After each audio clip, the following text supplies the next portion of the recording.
You're so far away.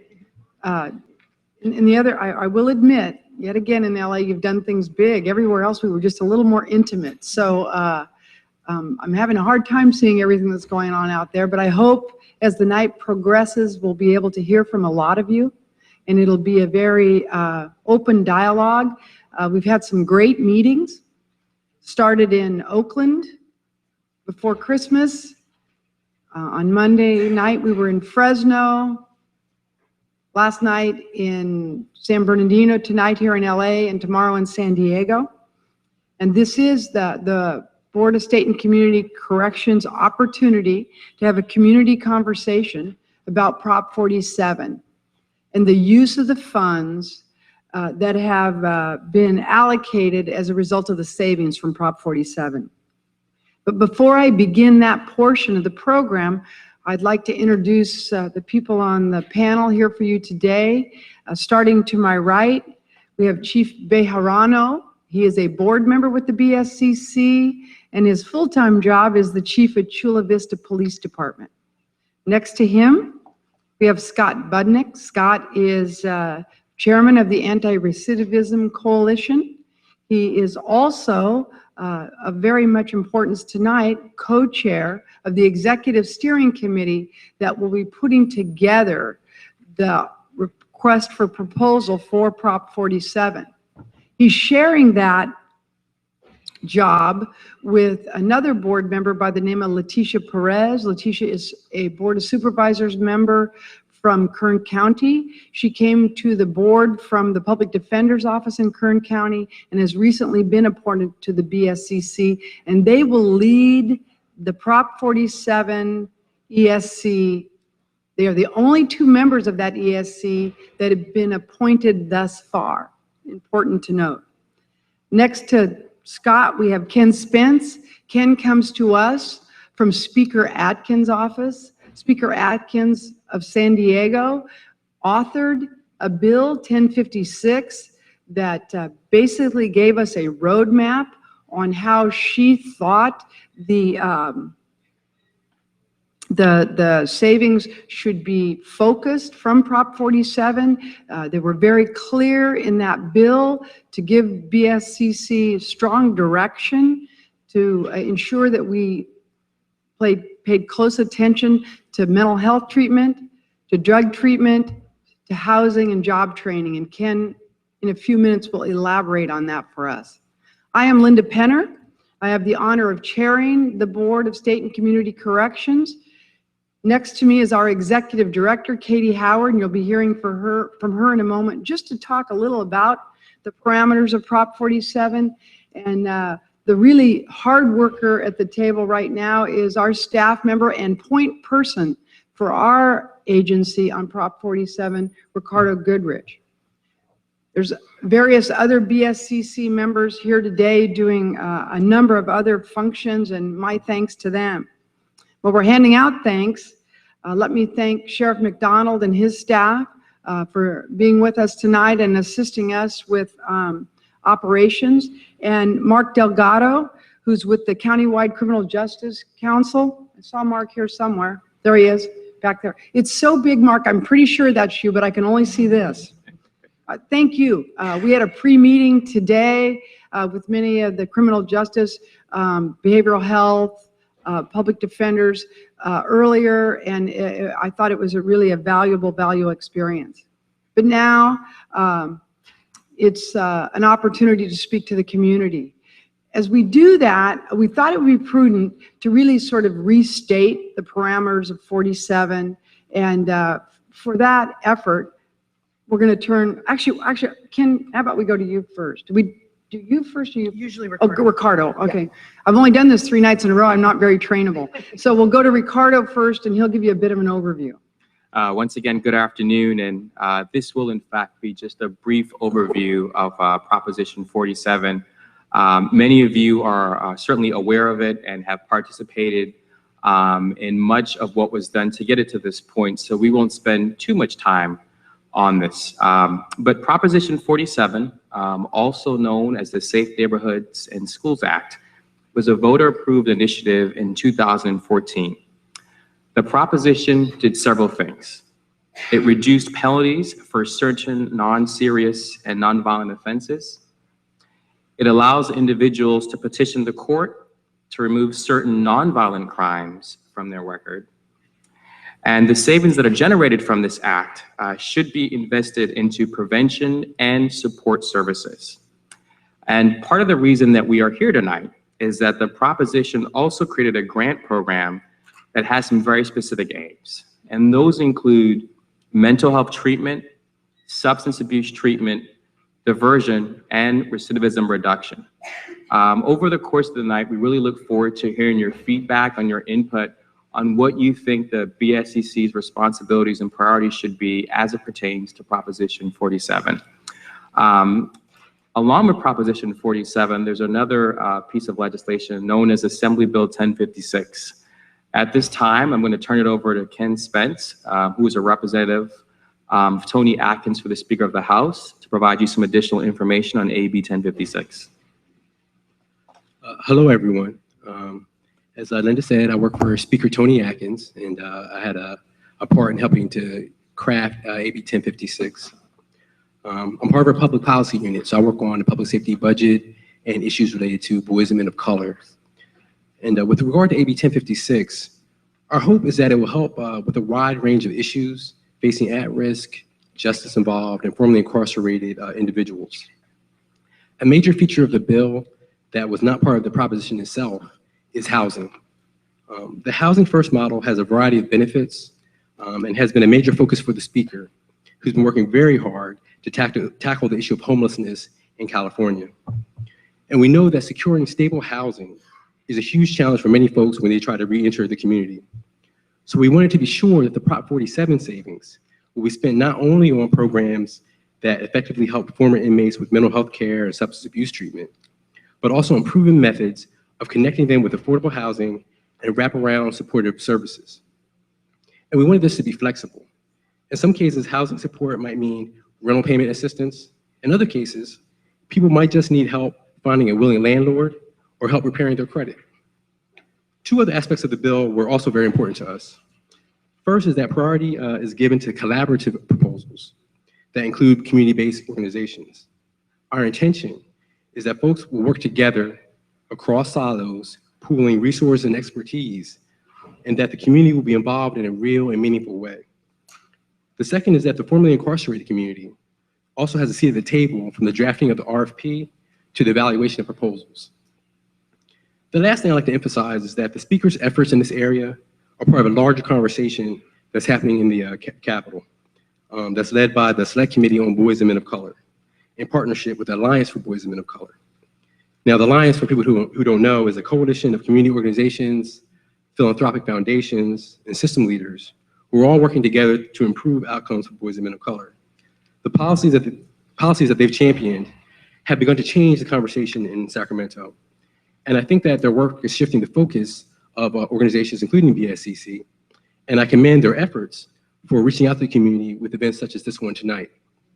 But we are open to input on the process as far as how it can be improved, and folks should feel encouraged to reach out to our office if there's any additional insights or suggestions going forward. Thank you. Thank you, Ken. My name is Katie Howard, and I have the responsibility of just providing a little bit more information about the BSCC responsibilities under Proposition 47 and AB 1056, and then to turn to you for your input into this process. We're really grateful to you for coming out in the evening and spending your time here with us. Your input is valuable and important and helps to shape the work that we're doing. So, what I wanted to cover, some of this has been touched on, and I'll move through this quickly because really the main event is to hear your input. The BSCC responsibilities under Prop 47 are, as my colleagues have talked about, to administer a new grant program. And I think that's one of the things that's exciting for us because the BSCC has a lot of experience in administering grant programs on a variety of topics. And the drafters of Proposition 47 gave the responsibility to the BSCC to administer a grant program that draws 65% of the state savings to assist public agencies as lead applicants in programs and services focused on mental health treatment, diversion, substance use disorder, co-occurring disorder, and then through AB 1056 additionally provides a focus on housing-related services, job-related services, and other supportive services. So it really, from where we all sit, is an opportunity to look at how we can do things better in providing services that are intended to reduce recidivism. The funding, as I mentioned, is 65% of the state savings. We'll get into more detail on that in a few minutes. One of the questions that has come up as we've been having conversations both at the board and then in these regional meetings across the state has to do with people's awareness that the BSCC also administers jail construction projects and funding. The Proposition 47 dollars are completely separate and distinct. If there's a question on anybody's mind about whether Prop 47 dollars can be used for jail construction, they can't be. The law doesn't allow it. That's a whole different set of work that the BSCC does, and this is different. In addition, we wanted to provide for you the specific language that's in the statute that states that the grant program is to a public agency. As Ken mentioned, there's an expectation that there will be strong community partnership and collaboration.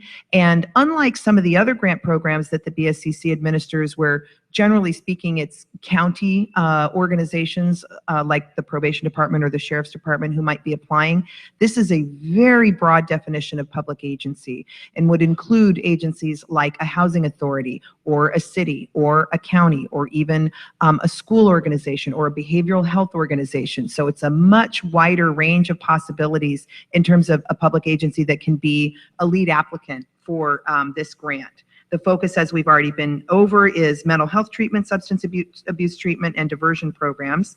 And then it talks about the targeted population for those services being people who are affected by the crimes that were reclassified under Proposition 47. Then turning to the dollars that are involved this year, the Department of Finance is responsible for calculating the state's savings. There we go. And in the governor's budget that was released in January, there was an estimate included there, and the amount that's anticipated to come to the BSCC in the first year is 29.3 million total. 65% of that is just over 19 million. And many people in the room are aware that the early estimates when Prop 47 was on the ballot were a whole lot higher than that. From 150 to 250 million. Obviously, this is a smaller number, but I think what's helpful to keep in mind is that with the implementation of Proposition 47, the state costs had to be taken into account as well. There were a whole lot more court hearings, for example, and those are state costs. So down the road, there will be some additional funding coming to this grant program for the BSCC because the state costs will not be as significant. The estimate for year 2 coming to the BSCC is 26.3 million, and then in the third year and ongoing, it's an amount closer to $37 million. So that's what we're looking at this point. Ken already mentioned the Executive Steering Committee, and there we go. Can't see. Savings contained. Okay, did that one. There we go. Sorry, can't see. Okay, so in terms of the Executive Steering Committee, you'll hear us use ESC as the abbreviation. In general, the BSCC is always interested in making sure that we bring in the subject matter experts that we need for whatever a grant program is focused on. The interest in Prop 47 was so high, including in the legislature, that there was language in there that said that we need to be sure at the BSCC that we have subject matter experts with expertise in the areas that you see listed at the bottom of this slide: homelessness and housing, behavioral health, substance abuse treatment, and rehabilitative treatment for adults. It also draws from representatives on the ESC who may be associated with state and local governmental agencies, but also community-based treatment providers and the formerly incarcerated community. So we will be looking for an executive steering committee whose members are truly, truly diverse, also representing the vast geography of California, from large counties to small counties, all parts of the state, North, Central, and Southern, the Central Valley, and all of that. We have an opportunity for anybody who is interested in participating as a member of that ESC to submit a statement of interest on the BSCC website, and we'll put that up on the screen in just a moment. You can go to the Prop 47 page and click a button and submit a statement of interest. So I would urge anybody who's here in this room, or if you know of other people in your community and in your networks who might be interested in being on that executive steering committee, we want to hear from you. Our staff will work closely with our two co-chairs, Scott Budnick and Supervisor Perez, to make a recommendation to the board in April about who should be on that executive steering committee. So we're still happy to receive statements of interest through the end of this month, through February 29th. And that's really important that we wanted to get that word out on this road show. Almost time for you to get up here and speak with us. The timeline for Proposition 47 is that after the Executive Steering Committee is formed in April of this year, they will begin the hard work to put together the request for proposals, another abbreviation you'll hear tossed around a lot tonight. RFP for short, which is basically the application for funding under the grant. It comes through an RFP. The Executive Steering Committee will determine exactly what that RFP needs to include. What should the different focus areas in the application be? How many points should be awarded? What's the whole structure of that application? That will take some number of months, and then the board will approve the RFP. The RFP will be released in the field early in 2017. Proposals will come back. The Executive Steering Committee will read and rate and score those proposals and then make recommendations about first-year funding. So there's a lot of work involved, and believe it or not, we really are moving this on as fast a track as we can, always with that balance point of taking time to talk to the community, collect the important input, and also have the developmental time to put together a request for proposals that reflects these various different perspectives and considerations on what really is a new program. So that's the timeline. Okay. We have a really good frequently asked questions document on our website. And we also have an email address for any kind of written comment or question that you may have. So please feel free to communicate with us that way. All right, so now we're ready to hear from you.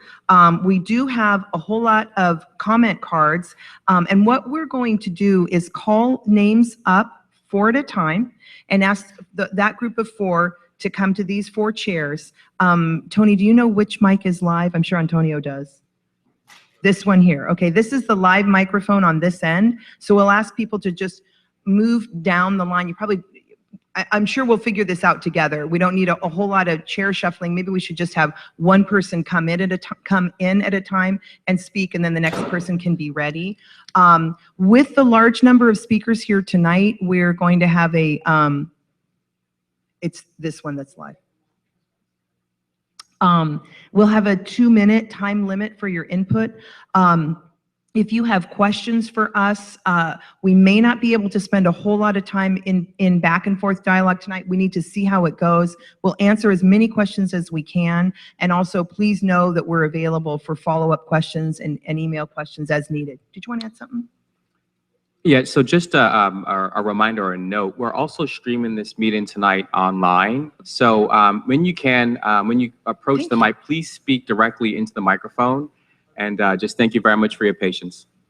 All right. Finally, hold on. Yes. Finally, if you haven't filled out a speaker's card, please do so. I think that's going to have to be the protocol this evening. And there's a 2-minute limit. And lots of people I can see already that want to speak. So with that said, Katie will call the first 4 names. Okay, thanks very much. Jose Osuna, Joseph Maislish, Patricia Russell, and Mark Gale. Please come on up. Thank you very much. Oh, and while you're coming up, I will put the slide up here to remind or to make a request of each of the speakers to please start by giving us your name. Tell us the organization that you're with if you're representing an organization. And then really the bottom line question is we'd like to hear from you about what you think the funding priorities should be under these Prop 47 grants. Thank you so much. First speaker. You know what? Let me have one thing to say before you start, sir. My name's Scott Budnick, and I am going to be chairing this committee that's going to be writing the request for proposal and ultimately receiving what counties send and working with this body to grade the proposal. I know there's a lot of people that have a lot of suspicions about government process and waste and how this is going to go about. I come from a community group. I run a community organization of 270 formerly incarcerated men and women. I have a very strong passion to see these funds come down to the people that are doing the work on the ground and helping the folks directly who are affected. Wanted to just quickly explain the steering committee that we set up are going to be a lot of different folks, but it is going to include people who have experienced incarceration, both juveniles who have been incarcerated, adults who have been incarcerated. Also on the ESC are going to be a lot of different community providers who have experience for years in providing mental health services, job training, substance abuse services, etc. So I just want to let you know, this is not your traditional committee that's being set up. When you look at the different priorities that need to be funded and the different services that need to be funded, the buck stops with me. You will see an ESC put together that is very diverse. You will see an ESC put together that's very diverse geographically. And you're not going to see what you think is kind of business as usual. So I appreciate everyone being here. I will be taking notes on what everyone says, and I really look forward to everybody's feedback. So thank you. First speaker. Hi, my name is Jose Osuna, and I'm proud to serve as Director of External Affairs for Homeboy Industries. We're the nation's largest gang rehabilitation and reentry service provider. I'm here tonight because we were definitely involved in the fight to get Prop 47 passed. So we're definitely interested in making sure that the savings from this measure go where they're supposed to go. I don't think we've done a good job in the past of doing that.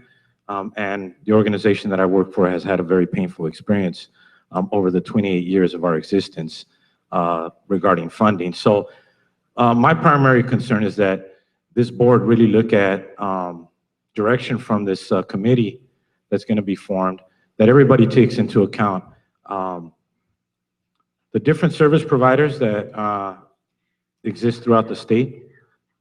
Make sure that the funding goes to those that have been doing the work and that have proven themselves in this arena. Also, I'd like to see the grant program incentivized as far as the counties go, because I know that some of this money may go directly to counties. And so I would hate to see the same thing that happened with LA County Probation, where $140 million is just sitting there not being spent. I would hate to see that happen with this funding. So I would encourage this board and this steering committee to really stay on point in making sure that these funds get to the service providers that have been doing the work. And I'm really encouraged by the fact that the formerly incarcerated are included and are being looked to be included on the steering committee. I think that that's a very important perspective that hasn't been taken into account in the past when we're looking at grants, funding, and the way the programs should be structured for a more effective reduction in recidivism for the state of California. With that, I thank the board for your time today. Thank you. Thanks, Mr. Osuna. Appreciate it. Thank you. Couldn't agree more. My name is Patricia Russell. I'm a member of NAMI, National Alliance for the Mentally Ill, as well as Service Area 2 co-chair, which is mental health providers, consumers, and family members. And I'm also on Jackie Lacey's ongoing criminal justice project to try to reduce recidivism. I have a son who suffers from co-occurring disorders. He's been in LA County Jail many times. I see firsthand how it is in the jail, which is horrendous in terms of giving them any kind of meaningful educational-based incarceration, especially the mentally ill in the jail. I really hope that they can get some programs and some substance abuse programs. They have nothing. They're sitting there all day long, you know, on top of each other like in a sardine can. But my biggest overall thing is try to use this funding for helping people with co-occurring disorders, because I think most of the people, a lot of the people coming out of jail have both substance abuse and mental illness, and there hasn't been treatment in the community very often where it treats them concurrently as a spectrum of illnesses that need to be treated at the same time. And if they're not treated at the same time and they're siloed, people are getting battered back and forth between the different treatment programs, and they're not getting well, and they're getting more ill. There needs to be residential programs for people with co-occurring disorders and outpatient. And there needs to be more training and all the different, for all the different providers to help people understand how these disorders work together to cause much more problems than just one or the other. It just makes it much more complicated. My son is currently in a locked hospital right now because after a while people get kind of jaded and they just don't move forward, and we need to help them. Thank you. Thank you. Thanks, Ms. Russell. Appreciate it. Good evening, Chair Penner, board members, staff, and members of the public. My name is Joe Maislish, marriage and family therapist with a lot of service to victims of various kind of events, including crimes, and a formerly incarcerated person myself, be it 47 years ago. You mentioned the distance, but we're not worried about the physical distance as much as the psychological distance, and I'm very glad for these meetings that you're holding. I wish the county supervisors would have events like this, more events like this themselves, and because I sit here often, and that's the distance that you are working to reduce, and you have our support, I'm sure, in doing that. These kind of hearings, by the way, are a new model. You didn't do them when you had, as far as I know, the 500 million from SB 1022, the 500 million from SB 863, and the, I guess it was billions from AB 900. And so let's use this, no matter whether it's out of jail construction or in it or any of those kind of things. Let's make you, or have you fill in as many of the holes as the legislature keeps digging, or maybe it's our tax-phobic political culture keeps digging. And I'd like that to continue. I understand your role is to give out these 29 million to the 40 million people, serve the 40 million people in the state. So we'll say, well, that's very small. Every nickel counts, but it can be done in a way that helps you learn and us learn about the much bigger amounts that we need, much more revenue. And so this is a model and an experiment, and I'm pleased that you're starting with it, however small it is. One more thing, you are learning as you go around the state so much. Beyond your role of giving out the money that you're assigned to give out, you can turn around and tell the legislature what we try to tell them, and namely that the needs are so much greater. Everybody needs revenues, the localities. Don't collect them from the disappearing middle, of course. Don't tax the disappearing middle. But that's a big role that you can have as commenters, perhaps as a whole board or individually, because you know the localities are starving. You know people can't afford to buy the services that they need. It's left to government, and you can speak up for that and make everybody's job easier and safer and more successful. Thank you. Thank you. Thanks, Mr. Maislich. Appreciate it. We have some empty chairs, so let's fill in here. What I'd like to do is call up 4 to come to the table and then another 4 to proceed to the front row so we can try to expedite a little more quickly. So if I could call 8 names, the first 4 are Stephanie Richard, Max Gorby, Jess Ferris, and Nora Jacob. And then in the on-deck circle, if you will, the Reverend Al Lopez, Sinetta Farley, Pamela Bryant, and Terry Reynolds. Thank you very much. And all of you have a timer here, and it will let you know when the time's expired. Just to be fair to everyone, so everyone has the exact same amount of time, please, if the timer's expired, try to wrap it up. Thanks. Thank you. And thank you for coming to Los Angeles to listen to us today. My name is Mark Gale. I'm the Criminal Justice Chair for NAMI Los Angeles County Council, our affiliation of the 12 affiliates in LA of the National Alliance on Mental Illness. I want to talk about how we're going to spend the money a little bit. If you talk to clinicians, the gold standard would be integrated care. where the same team gives mental health treatment and substance abuse treatment, but you can't find it. We had a very good program years ago in LA that years ago closed. There's about one left, maybe two. So what doctors tell us to do isn't available. Build it.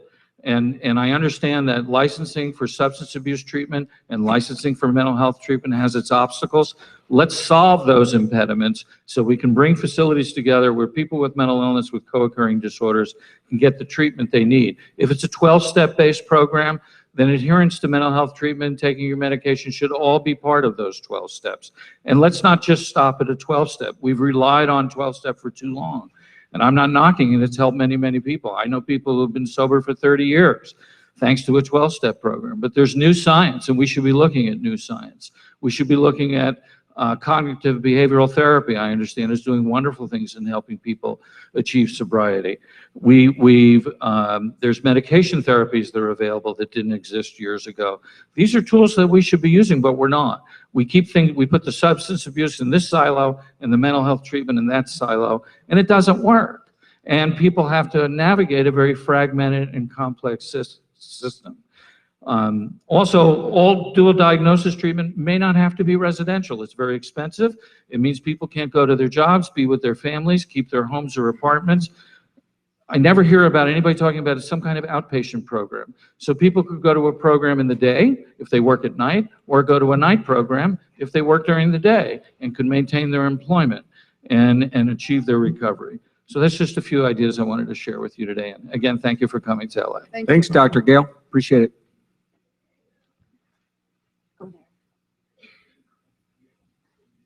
The mics are live. Okay. Hello, my name is Stephanie Richard. I'm the Policy and Legal Services Director at the Coalition to Abolish Slavery and Trafficking, commonly known as CAST. CAST is one of the oldest service providers in the United States, exclusively serving victims of modern-day slavery. That includes men, women, and children, sex and labor trafficking. We currently serve 50 clients from around the world, including U.S. citizens.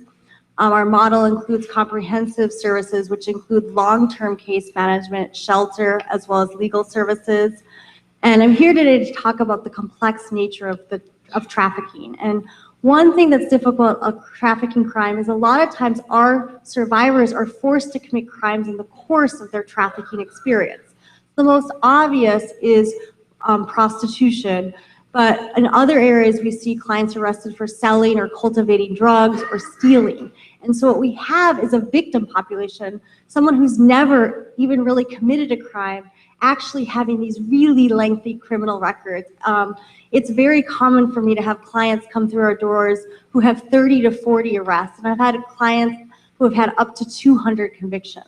So just for that person to regain and restart their life with that kind of background is incredibly difficult. And so I think that this new money that you have out there is the perfect money to dedicate to the preventative and training needs that we need to identify trafficking victims earlier so that our law enforcement partners are not arresting victims for crimes their traffickers force them to commit. So we're not wasting money putting them through the criminal justice system and destroying their long-term path to recovery by adding additional barriers, as well as putting the supportive services in place. And that can be expensive for trafficking victims. I want to be very clear, because what we hear from our law enforcement partners now, even when they identify people as victims, is that they arrest them because there's nowhere to put them. So we need long-term shelter, case management, and legal services. Thank you. Thanks, Thank Ms. you. Richard. Appreciate it. Hi all, good evening. My name is Jess Ferris. I'm Policy and Advocacy Counsel at the ACLU of Southern California. And first, we want to say thank you. We really appreciate the BSCC's efforts to collect public input, and we urge the board to create a consistent and accessible way for community members and advocates to continue participating throughout the process of distributing Prop 47 funds. We are here to echo what we have already heard many people say, and what we hope more people will say, which is that Prop 47 savings should go to services in community and not services in jail, which are important but are already funded through various streams. When Californian voters passed Prop 47, they sent a clear message that it's time to lessen and not deepen people's involvement in the criminal justice system. And as such, we hope funds will be invested in the community to support reentry, reduce recidivism, prevent future involvement in the criminal justice system. These include concurrent mental health care and drug use treatment, job training, and housing.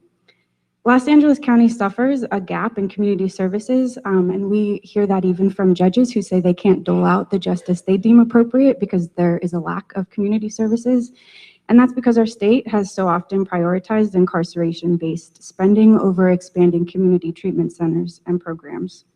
So this is a real chance to shift gears, as you all know, to distribute money wisely where there are gaps in current support, like connections to services for people coming out of jail, transportation vouchers so that people can get to those services, things like that.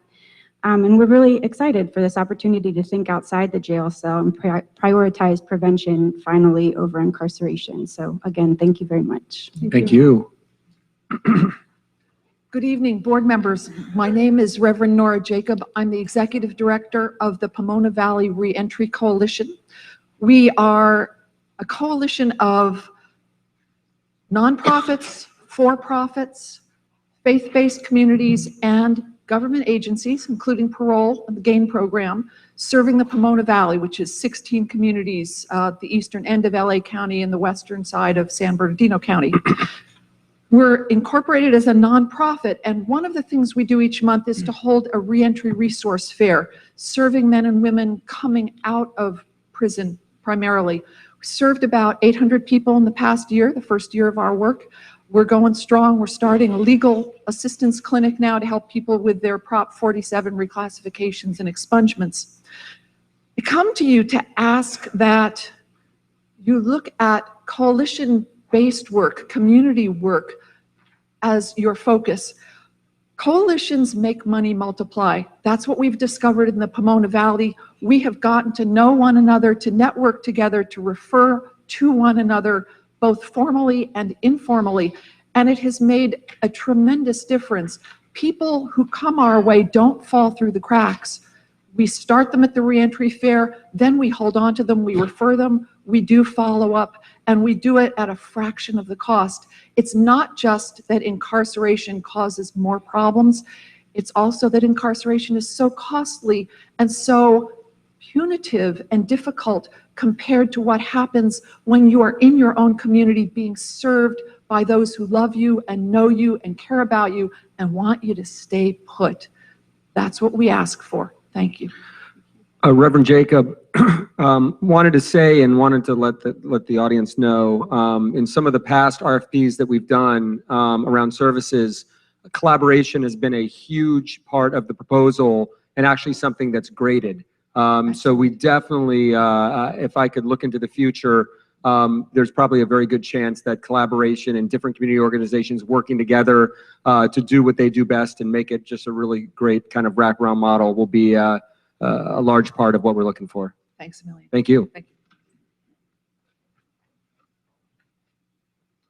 Good evening to the board, and my name is Sonetta Farley. I'm the founder and executive director of an organization entitled Restoration Divergent Services.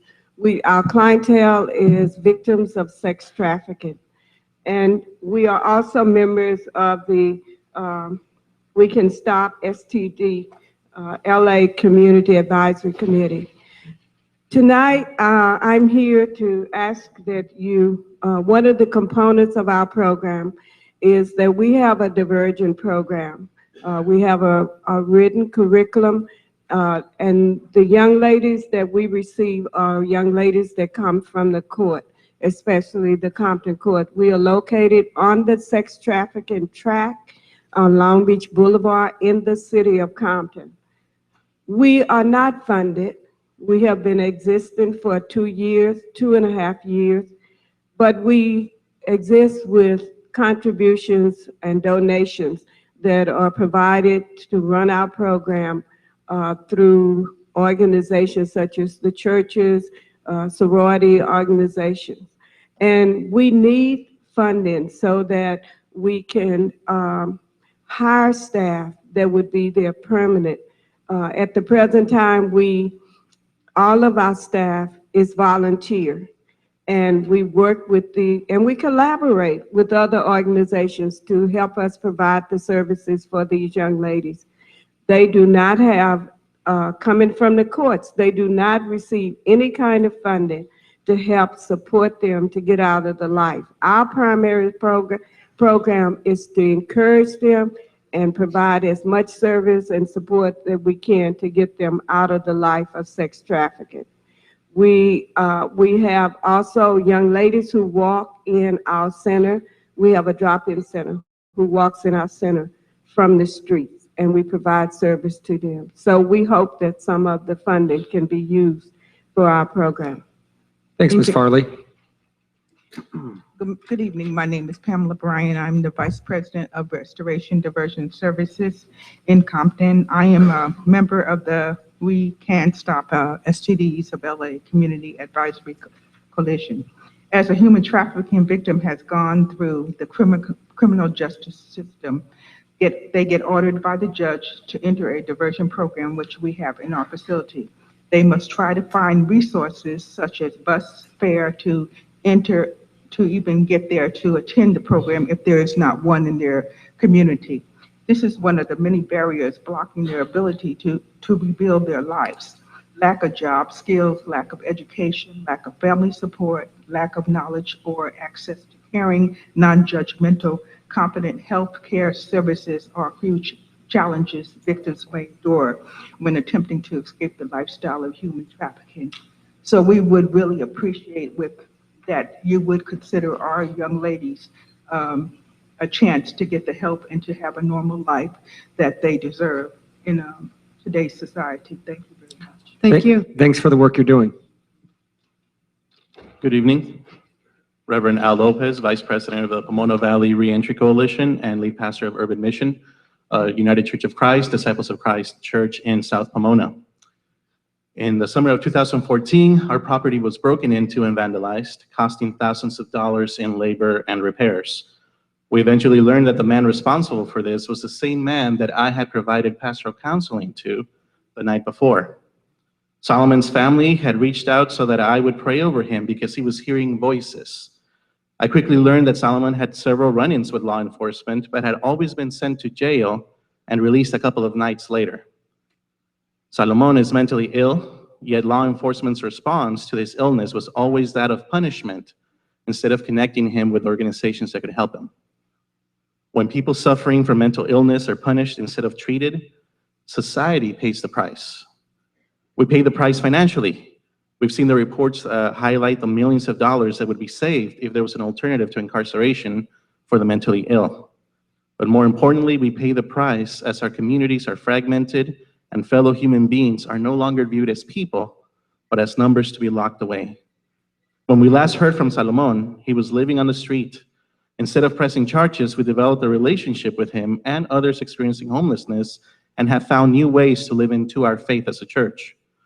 Through the Pomona Valley Reentry Coalition, we've developed relationships and partnerships with other community-based organizations that have expertise addressing mental illness. We can follow up more holistically at a fraction of the cost that law enforcement charges. We ask you to invest the savings from Prop 47 into community-based mental health treatment, substance abuse treatment, and diversion programs, not to programs run by law enforcement. Thank you. Thank you. Thank you, Rev. And before the next speaker, I'll just call several more names. If people could begin coming forward, thank you. Max Gorby, Valerie Coachman Moore, the Reverend Deborah Manis, Terry Reynolds, might have called some of these names before, Mo Shoka, of course I apologize if I'm not saying your name correctly, Mary Zavala, and Stephanie Haynes.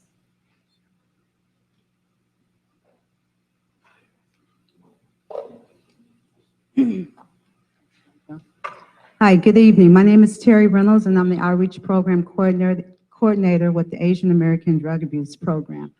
ADAP has been providing comprehensive substance abuse treatment services since 1972 in Los Angeles County. I'm here tonight also on behalf of the We Can Stop STDs LA Community Advisory Coalition. I'm here to address human trafficking victims often use assistance and education in order to begin the process of leaving their situation. Human trafficking is a deserved service that's needed in LA County. Currently, there's a lot of services that are provided for youth. However, we need to really try to focus more of the funding towards transition age youth, because I see that's a population that's being missed. I'm also a resident in the Figueroa area of South LA, and when I come home at night to see all these young girls that are victims, you know, that I address on a regular basis, it just really hurts my heart. And I'm here tonight to humbly ask you guys to really consider human trafficking for the transition age youth, because I truly believe that that's a population that's being missed. And it's really sad to see that these girls out there, many of them have a lot of other social determinants that they're being faced with that are not being addressed. And I think the funding is very much needed to address this vulnerable population. So I humbly ask you guys to really consider human trafficking as part of the unspent funds. Thank you very much. Thanks, Ms. Reynolds. Appreciate it. My name is Max Gorby. I'm a criminal defense lawyer. I have practiced in Southern California for about 17, 18 years. The entire subject is very complex, and it's very difficult to change the system. So really, we're looking at changing the system after the person has gone through the system. One major change the board could consider is if LA City Attorney's Office were to do more pre-filing diversion programs, such as they do now for very minor domestic violence cases, and allowing the person to do some kind of outpatient 8-hour counseling program, let's say a very minor vandalism case, without ever having a case filed against him. That I believe that would be very beneficial. Right now, I've represented kids charged with vandalism. There's really no such thing. They just pay the fine, they pay restitution, but there's not an emphasis at all on therapy, even if it's a small number of hours. My family also does in-person group therapy for convicted drunk drivers and domestic violence offenders, a variety of different offenders. But I don't see offenders for very minor crimes, such as vandalism, trespassing, at all. I just see that they get diversion, 6 months, stay away from the law, come back for a dismissal. But there's no opportunity to receive therapy from that person. Thank you. Thank you. Good evening, board members. My name is Valerie Coachman-Moore. My firm is Coachman-Moore & Associates consulting firm. I'm the convener for We Can Stop STDs LA, which you've heard a lot about tonight. We also provided a brochure, and we also have on ribbons so that you would know that we're here in force. We Can Stop STDs LA is a coalition, as has been explained before. We are based in the community of South Los Angeles and are community driven. We are also a movement determined to reduce the impact, the high numbers and rates of STIs or STDs in that particular community. Through a number of reasons, those rates are disproportionately high, and we feel it important that we involve not just those practitioners or clinicians who are providing services, but the entire community. Therefore, we're looking not only at individuals, but at the community itself, and we're also looking towards systems change in our process. We are comprised of faith leaders, community members, be they young adults, youth, as well as older residents. We also have service providers, as I've mentioned before, and we're connected with county government already in terms of having that representation of those staff members at our table, as well as working very closely with elected officials already, and that's at our systems level. So our thought is that together the community can make a difference, not just one group. Why? Because we also feel that any individual that comes forward with any kind of matter is not just affected by that one matter, but it all works around all of the kinds of problems of social determinants that they are faced with, particularly in South Los Angeles, where the need, as you've heard already, and we'll hear later on, human trafficking, homelessness, all of those issues are critical for youth and young adults 12 to 25 years of age. Our vision at We Can Stop STDs LA is that young adults and youth living there will live healthy lifestyles in a thriving and supportive community. And we feel that that's a possibility. And our job is to work towards that. And we are looking and think that diversion is a great place to start some of that work, and would invite you to put your funds there. Thank you. Thank you. Ms. Coachman-Moore, I guess as I'm sitting in Mark Ridley Thomas's seat, I feel a strong connection to your work in the 2nd District. The purple Where ribbon here. are you guys located specifically? We are in the supervisors, we are a project of the supervisor's office initially in terms of our genesis about 3-4 years ago. And so we are in South Los Angeles in District 2 primarily. Great, thank you. Appreciate it. Good evening, Board. I'm Reverend Deborah Manns, the founder and CEO of the Virtuous Woman, Inc. We advocate, mentor, and offer diversion programs for victims of human trafficking as minors and transitional age youth in District 2, South LA. I am also a member of the We Can Stop STDs in LA Community Advisory Coalition. Los Angeles County has 28,000 youth in foster care. Foster youth are at high risk of human trafficking and being commercially exploited sexually. When youth reach the age of 18, usually they call it emancipating out of the system, they find themselves jobless, homeless, and a lot of times with lack of education or any other resources.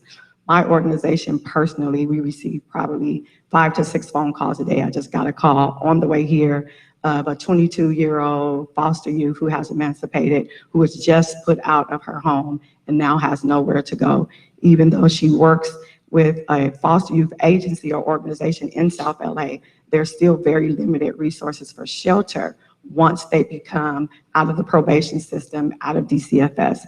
So my plea today is for us to definitely look at the possibilities of offering more diversion programs, more counseling through mental health. She's definitely a victim of sex trafficking. Her 8-month-old baby is by her pimp that she had for over 5 years. And now her and her baby will be on the street. And the first thing she said to me was, I want to go back to the street.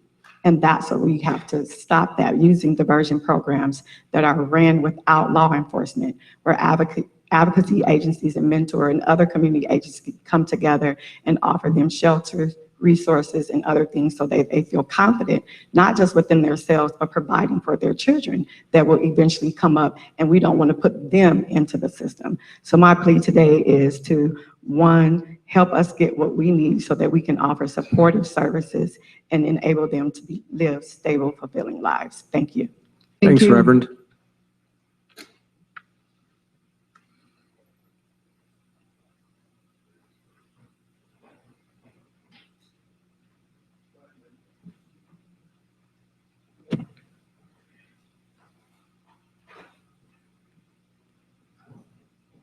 Yeah.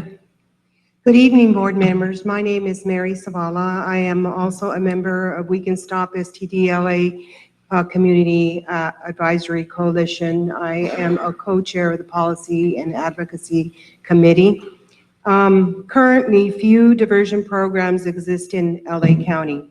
When courts order a victim to a diversion program, the courts do not provide funding resources to the service providers who provide the diversion programs for the victims. Diversion providers must seek its own funding while at the same time offer the services to the victim. Resources for diversions are particularly scarce in the low-income communities where the need is high and funding is low.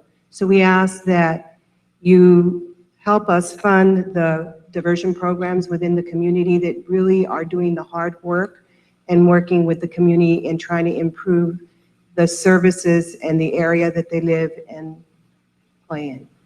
Thanks, Ms. Savala. Thank you. Thank you. Good evening, board. My name is Mo Shuka. I'm a healthcare provider in Orange County and the LA County area. I'm interested in this subject because I'm interested in why people may know better, but still not be able to control their impulsive and compulsive behaviors. I think that there are certain ways that we can access that part of our mind to improve our abilities to do the things that we know better. And in that interest, I decided to become involved with the We Can Stop the STD LA Community Advisory Coalition. And in support of their activities, I think that diversion programs have been proven effective, and I think we should help the victims of human trafficking. We should provide programs for them that can alter their thinking and alter their frame of reference and their outlook on life. There's many success stories of victims that have been able to live productive lives because of their success through these types of programs. So I'm here to ask you to please seriously consider to include human trafficking diversion programs as part of this Prop 47. We want to have more funding for providers to be able to better service these victims of human trafficking. Thank you very much. Thank you. Thank you.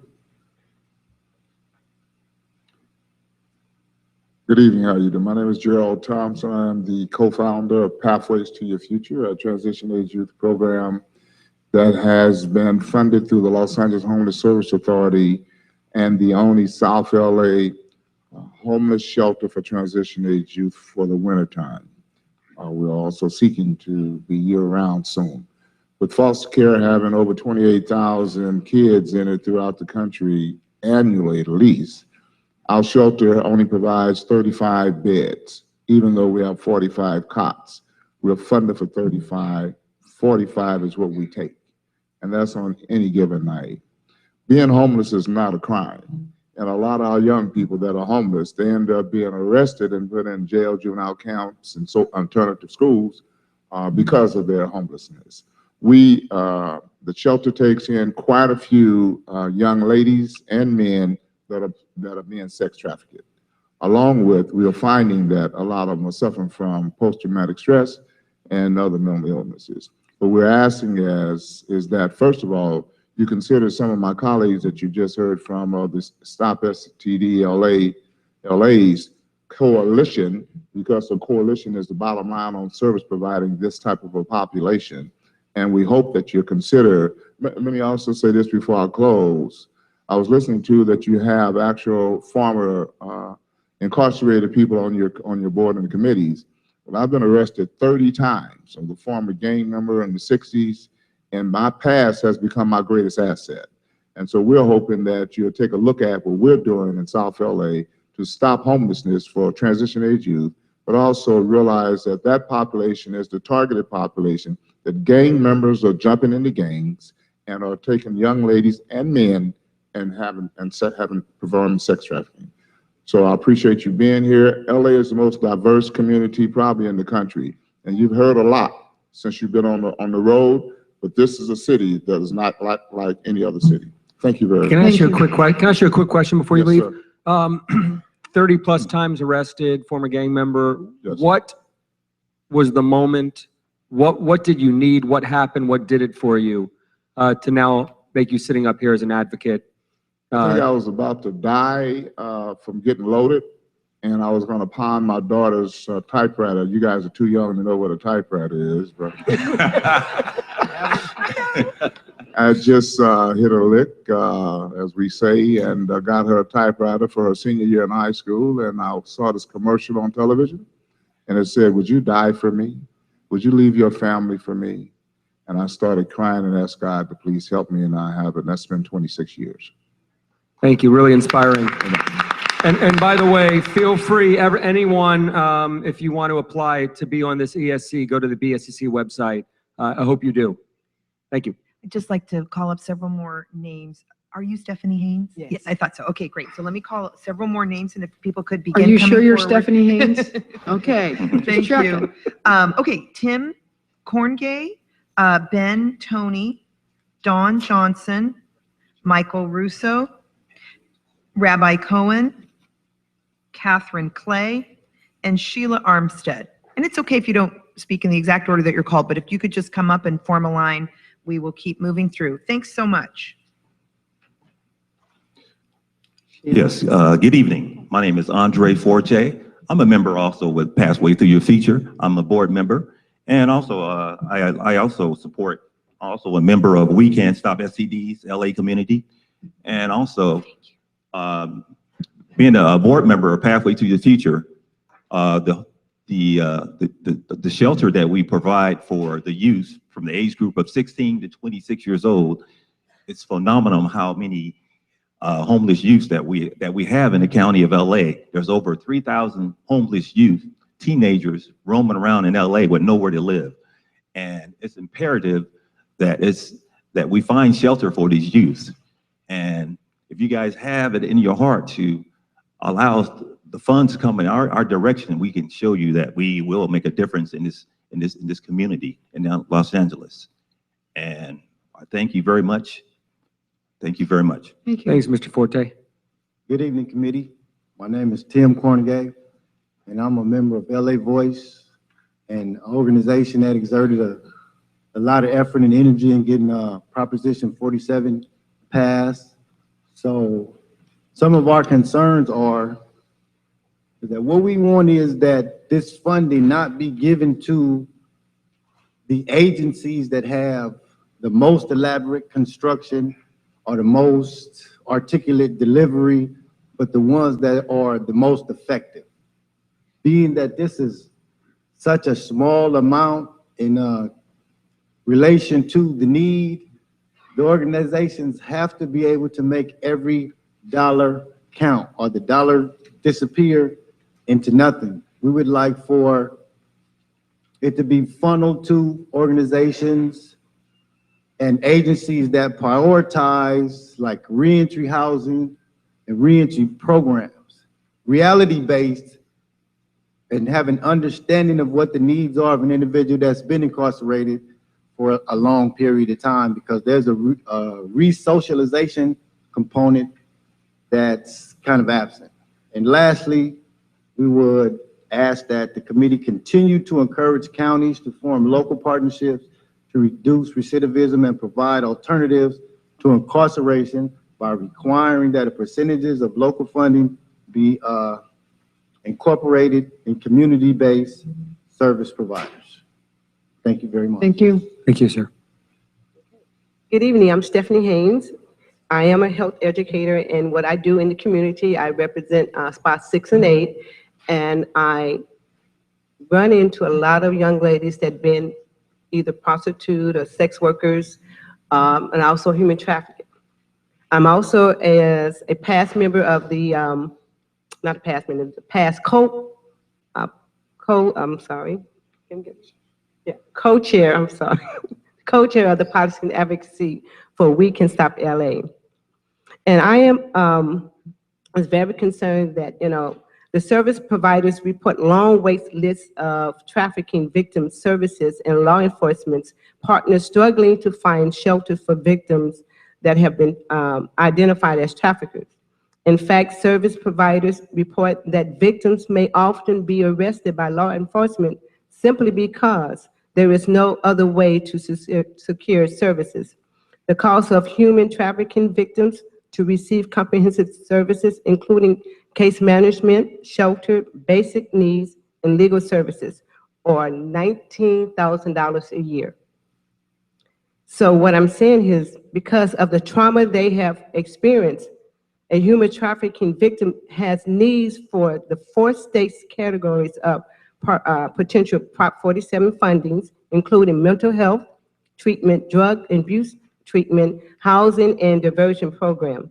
And I think it's very important that you really look at the diversion part of this, because the money is really needed. And some of the women I work with, they have mental health as well, homelessness as well. And some of the trauma they experience, they need case management. They need someone to walk them to the end.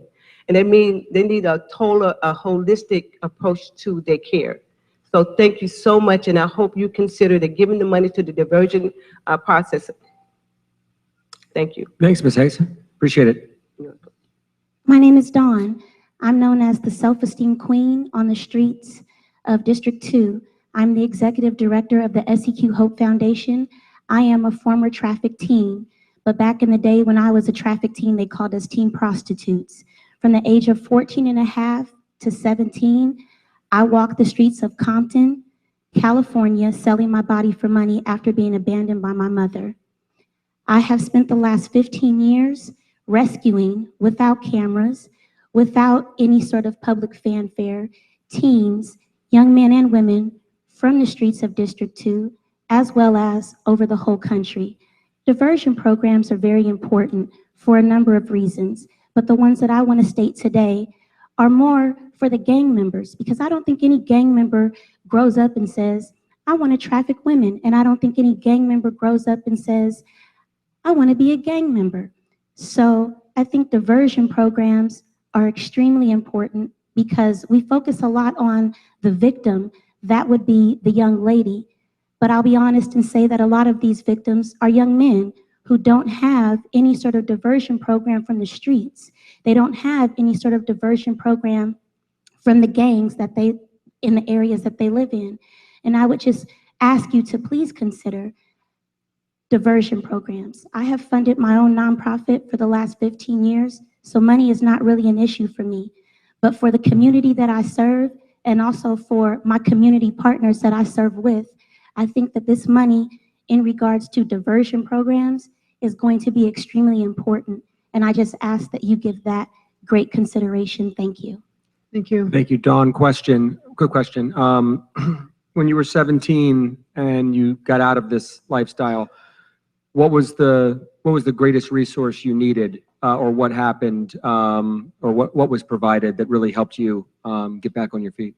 I was gang raped by the Compton police at the Willow Tree Inn off the 91 freeway several times. It would have been really nice if the people that were supposed to come and protect and serve me actually protected and served. I think that we really need people who have empathy versus sympathy for women who are victims of abandonment from their family, because before you become trafficked, you're abandoned first, and that needs to be addressed. Thanks for your powerful testimony.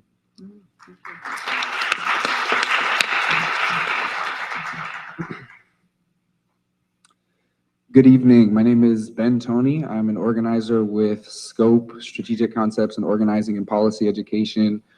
SCOPE is a 23-year-old institution based in South LA that seeks to empower residents through community organizing.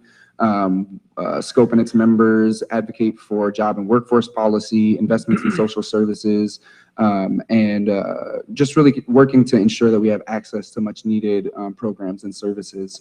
Part of our strategy includes deep and continued civic engagement in South LA. In the past 5 years, we've built a database of over 50,000 supporters of our issue campaigns at SCOPE, a large portion of who came through voter engagement for passing Proposition 47 in 2014. With respect to your role and the Board of State Community Corrections, I think we have 3 main points. Firstly, as with any funding issue at the state level, there needs to be a conversation about equitable distribution, so that money isn't being blanketed evenly to 58 counties, but rather is being thought about in a way, okay, where is the concentration geographically of where the need is higher, and making sure that money is being funneled in that direction. I think that also we want to have a conversation about increasing the funding. I know that may not be immediately something that is on the table right now, but there needs to be more money for, $19 million is not going to cut it. But we're definitely glad to start with that. And then we think that we really want to echo a lot of the points that people have made before about really prioritizing community-based groups who have proven track records, who have been doing this work, who are able to unequivocally prioritize the needs of people who are seeking these services, whether it's mental health services, whether it's substance use services, and to also really prioritize some of the qualities to the degree that these organizations have been able to be successful, particularly around employment as a piece of reentry. Thank you. Thank you. Thanks, Ben. Good evening. I'm Rabbi Aryeh Cohen. I am the rabbi in residence at Bend the Ark, a Jewish partnership for justice. We're a national and organization with local chapters. We're interested in issues of economic justice and criminal justice reform, among other things. I'm happy to be here tonight because we are figuring out solutions to a problem, and this committee was created as an outgrowth of the recognition that there are alternatives to incarceration.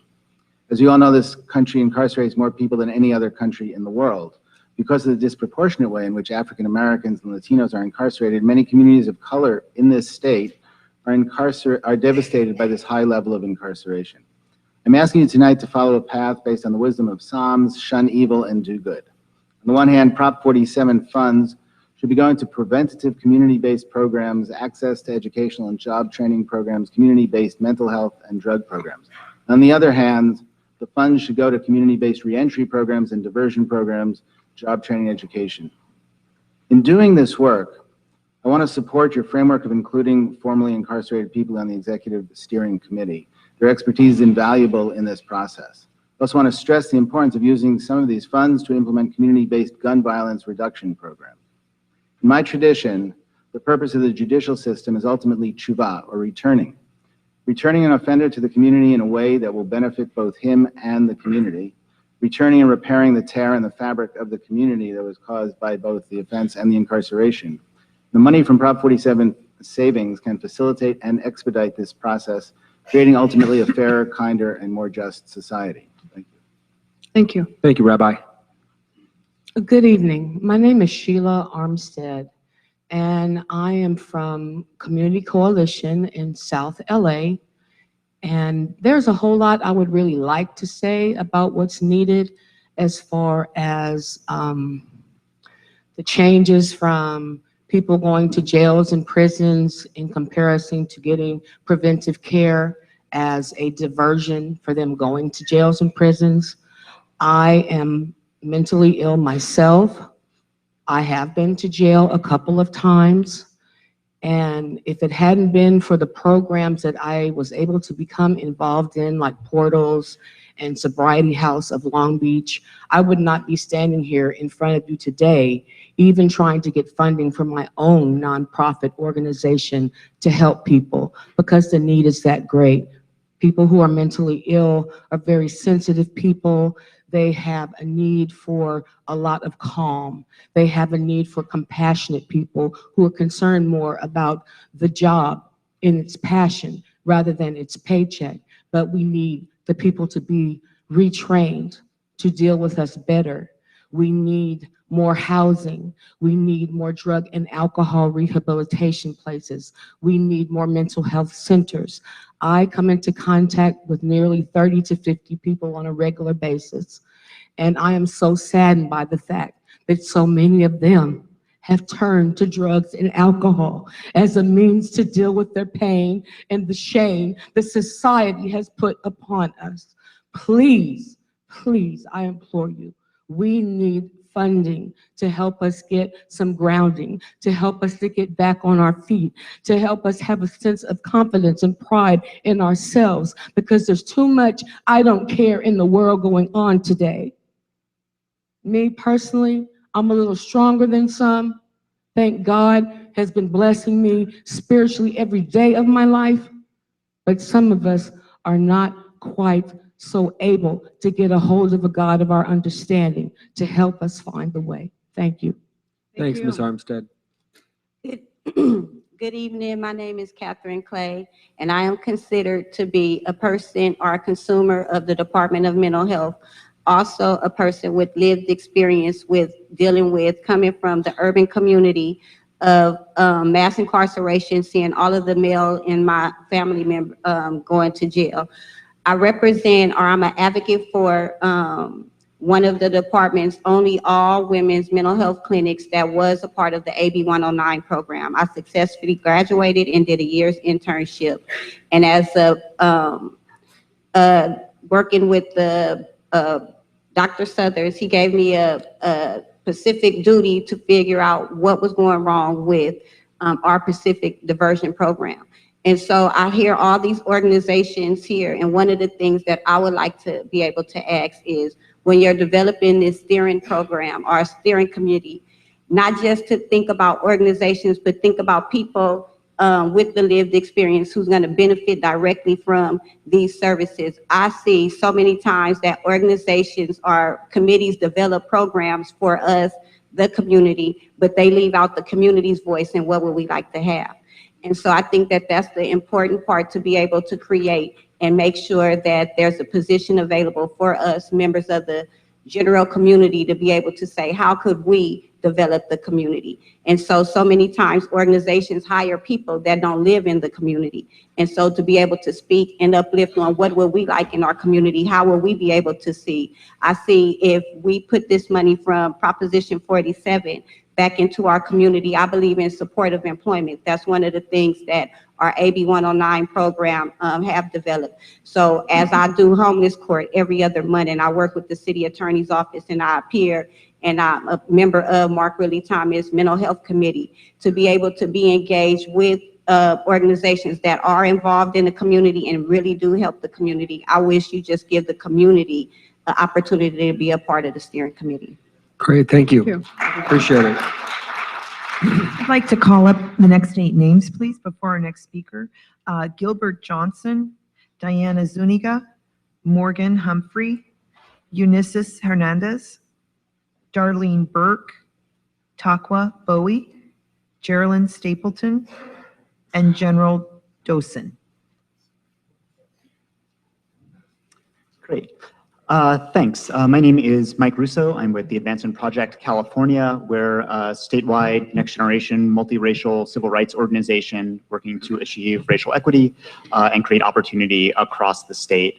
Like many of the organizations here, we were proud to stand in support of Prop 47 and excited that we're finally getting to the point where money is going to start going out the door and going to address some of the huge needs that exist. Just 3 points that I'll make really briefly. First, to echo comments that we've been hearing from both sides of the dais, which is really gratifying. It really is critically important to make sure that the ESC has folks on it who have walked this path themselves. You know, there's no better guides to where we can make the most difference. So we want to see strong representation from justice system impacted folks and especially the formerly incarcerated. Second, also just echoing the importance of prioritizing community-based services. You know, we've seen models on both sides of the divide for a long time. We know that delivering services in the community makes it easier for folks to reintegrate once they've moved through. And also, you know, a lot of these communities are places that have seen historic divestment and underinvestment. So it's really important to start to remedy some of those inequities. And finally, I would like to talk briefly about the role of equity and urge you to prioritize that as you're making funding decisions. We all know there's a lot of need, but it's not evenly distributed across the state, nor is it evenly distributed within counties. So we urge you to both look at need and look at equity when you're making decisions about what each county should be looking at in terms of potential funding, but also use that as a criterion for evaluating the proposals coming in from each county to make sure that they themselves are taking account of need, figuring out the communities that have been most impacted, and making sure that the investment flows to need, not just being spread out evenly by district or in some other way, so that we can get the most impact out of this limited source of funds. Thank you. Thank you. Oh, mine works. There you go. Good evening. My name is Eunices Hernandez with Drug Policy Alliance. I could give you so much data around Prop 47, it would really make your head spin. I could tell you how hard our community has worked to implement Prop 47 and that they still support it wholeheartedly. But you know that, and others tonight are saying it much more beautifully than I could. You know, we're in a statewide and nationwide shift towards smarter justice. Let's not get left behind. Today, you have the opportunity to create comprehensive reentry services that will be effective at supporting those reentering our communities. We would like to see the development of innovative programs that have been shown to reduce recidivism and successfully integrate people back into our communities. Today, like when Prop 47 passed, our communities want comprehensive services provided in our communities. They don't want to see this money go to the public agencies that operate prisons or jails. So many great people fall through the cracks every day because the current spectrum of services is not enough. So today, I ask you that you prioritize innovative programs in our communities and not incarceration and supervision. The money saved under Prop 47 should follow the people. Let's work together and create systems that the rest of the nation would envy and replicate. Now, I invite all the people in this room who would like the BSCC to prioritize innovative and comprehensive services in our communities to raise their hands so that the BSCC can see that we all support this. Thank you so much for your time today, and I hope to see some great fruits out of this meeting. Thank you. Thank you. Thank you, Ms. Hernandez. Appreciate it. My name's Diana Zuniga, and I'm with Californians United for a Responsible Budget. I do want to say it is disheartening that there is only $23 million of savings and only $19 million going to you all to be divvied out to community-based organizations. It's especially disheartening when we see $250 million out of the general fund for new jail construction, and then we see a commitment to Los Angeles for jail construction and to rebuild Men's Central Jail with an additional $200 million in this year's budget as well. We know that a different infrastructure needs to be created in Los Angeles and throughout the state that doesn't involve creating more jails within California. There's already 42 out of 58 counties building jails. I'm sure you all know this because you gave out the funding, and we really hope that the funding through Prop 47 is not going to go into operating these jails. We know that it can't go to construction, but it can go to operating these facilities, and we're here today telling you that we don't want that to happen. It's hopeful to hear Mr. Budnick talk about this executive steering committee and his hope that none of this funding will go to the jail proposals. A lot of the jail proposals have mental health services, have substance use services, have gender responsive services inside of the facilities. And again, we do not want this funding, Prop 47 funding, to go to those services. We need them in community-based organizations that are doing the work on the ground that have not been able to get realignment funding in the way that they've been advocating for. Additionally, we would like to see a prioritization of new and innovative programs that are funded in counties throughout the state. And we would like to see programs that impact women specifically. We have seen that the statistic of women that are impacted at the state prison level is about 8%. We don't know what percentage of women are impacted at the county level, yet we see that about 5 counties are building these gender responsive jails. Los Angeles, San Luis Obispo, San Diego, and Santa Cruz just recently submitted an application. So I hope that it focuses on the needs of women outside in their communities, not in these gender responsive jails. Thank you. Thank you. Thanks, Ms. Zuniga. Good evening. My name is Morgan Humphrey, and I'm the Harm Reduction Policy Associate for the Drug Policy Alliance. So these Prop 47 savings should be spent on community-based treatments and services that go and help reduce crime and reduce recidivism. These services do include homelessness services such as housing, mental health services, drug treatment and affordable drug treatment for members of the community, job training, education, and also economic investment within our communities. What's the point of having training for jobs if we don't have jobs to go to? We need to realize that socioeconomic status plays a role in crime, and we need to go and address the problem at the root of the issue, which is lack of opportunity for advancement and lack of opportunity to provide a living for oneself. If we go and use the funds for community-based organizations that combat these issues, then we will see a reducing crime, a reducing the jail population, and a better society overall. Thank you. Thank you. Thank you very much. Good evening. My name is Darlene Burke, and I'm the founder and executive director of 10 Toes In. 10 Toes In is a 501c3 nonprofit organization that supports, educates, and empowers women who are intimately involved with incarcerated men. We educate society as to why women choose to be in relationships with men who are in jail or prison. We have a unique way of ending mass incarceration by focusing on relationships during and after incarceration. We host quarterly seminars that give formerly incarcerated men and their significant others a platform to share their testimonies. We have a 10 Toes In couple who have been married for 37 years, and he was incarcerated for 35 years. 10 Toes In brothers are helping each other. We have another 10 Toes In brother who opened up 2 sober living homes with his wife. He had been incarcerated for 31 years, and they've now been married for 20 years. They met while he was incarcerated. We are removing the negative perception of prison relationships. 10 Toes In also offers a mentorship program for men coming home from incarceration. Our 10 Toes In brothers help men who are coming home from incarceration navigate back into society after they come home. We are now going behind the wall, facilitating relationship building workshops. We believe that supporting a healthy couple parlays into a healthy family, which establishes a strong and productive community. We need financial support to help us continue to do work in the community as well as behind the wall. Thank you for your attention. Thank you, Darlene. Good evening. My name is Gilbert Johnson, and I'm a justice organizer with Community Coalition.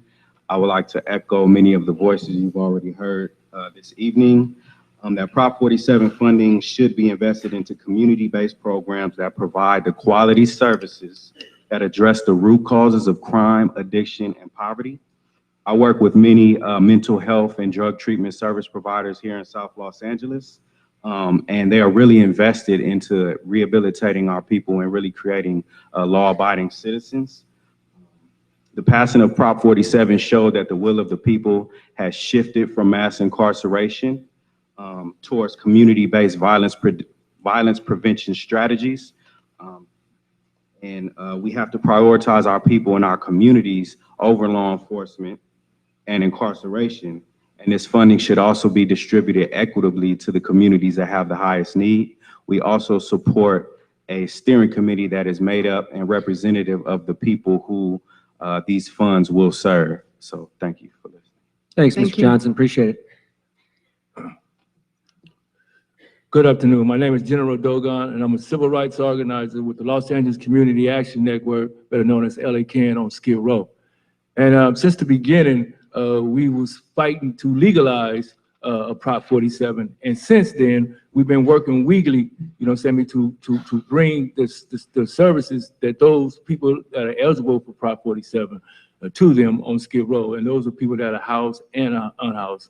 And I would like to just say, going into 2006, I encourage you to keep the funding in the community and the grants, because those are our people that's out there. We know who they are, we know where they are, we're in communication with them. We the ones that's bringing them in. And as you see, Prop 47 is working, and our motto is house keys, not handcuffs. I also, going into 2006, will ask you with some of this money that's being kicked back from the decriminalization. Most definitely, we have to put some of that money toward housing. When you look around the city now, right now, what's going on is that it's a mad rush to house homeless people. It's a crisis that we in right now with the county and the city trying to house folks. And so we just can't just pass that opportunity up to put any leftover money. Well, I don't think it's leftover money, but any money, that we have into housing. And another thing I'd like to say too is that going into 2016, we got to address Black lives do matter. When you look around the city, you'll see that we are the most underdeployed, and you can't, liberate people, from all these crimes that they've done in the past, clear their record up, find them housing, but not give them a job. And so we thank the board, you guys, who have been doing, and want you to keep up the good work 2016. Thank you. You for your too. time. Thank you. Thank you.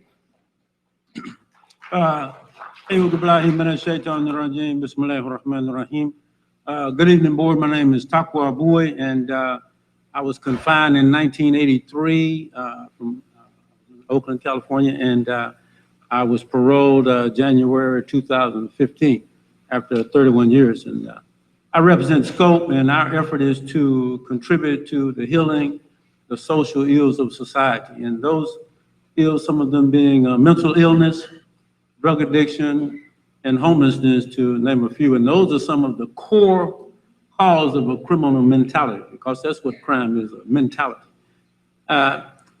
We request an increased funding for the essential services related to mental illness, drug addiction, and educating those in need, those who are less fortunate. And we ask for equity though in that, because what we realize is Los Angeles is a large county and have a large population of people who have those social ills.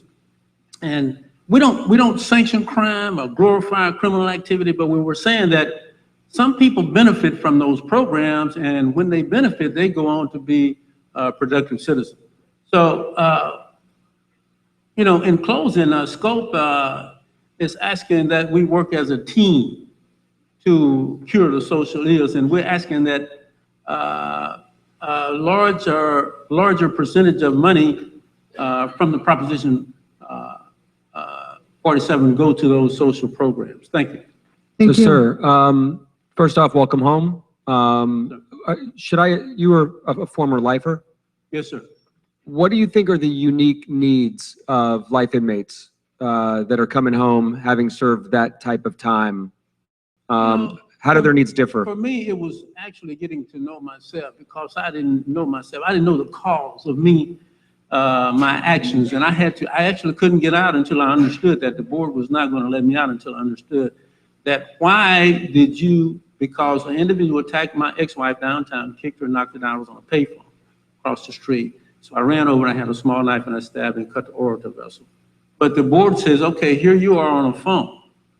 Okay, so a civil citizen would do what? Call 911. But you ran over. So I had to go back to when I was a little guy shooting marbles. Guy beat me up, take my marbles. Guy was gambling, block the trail, take your lunch money. So I had a trigger for bullies.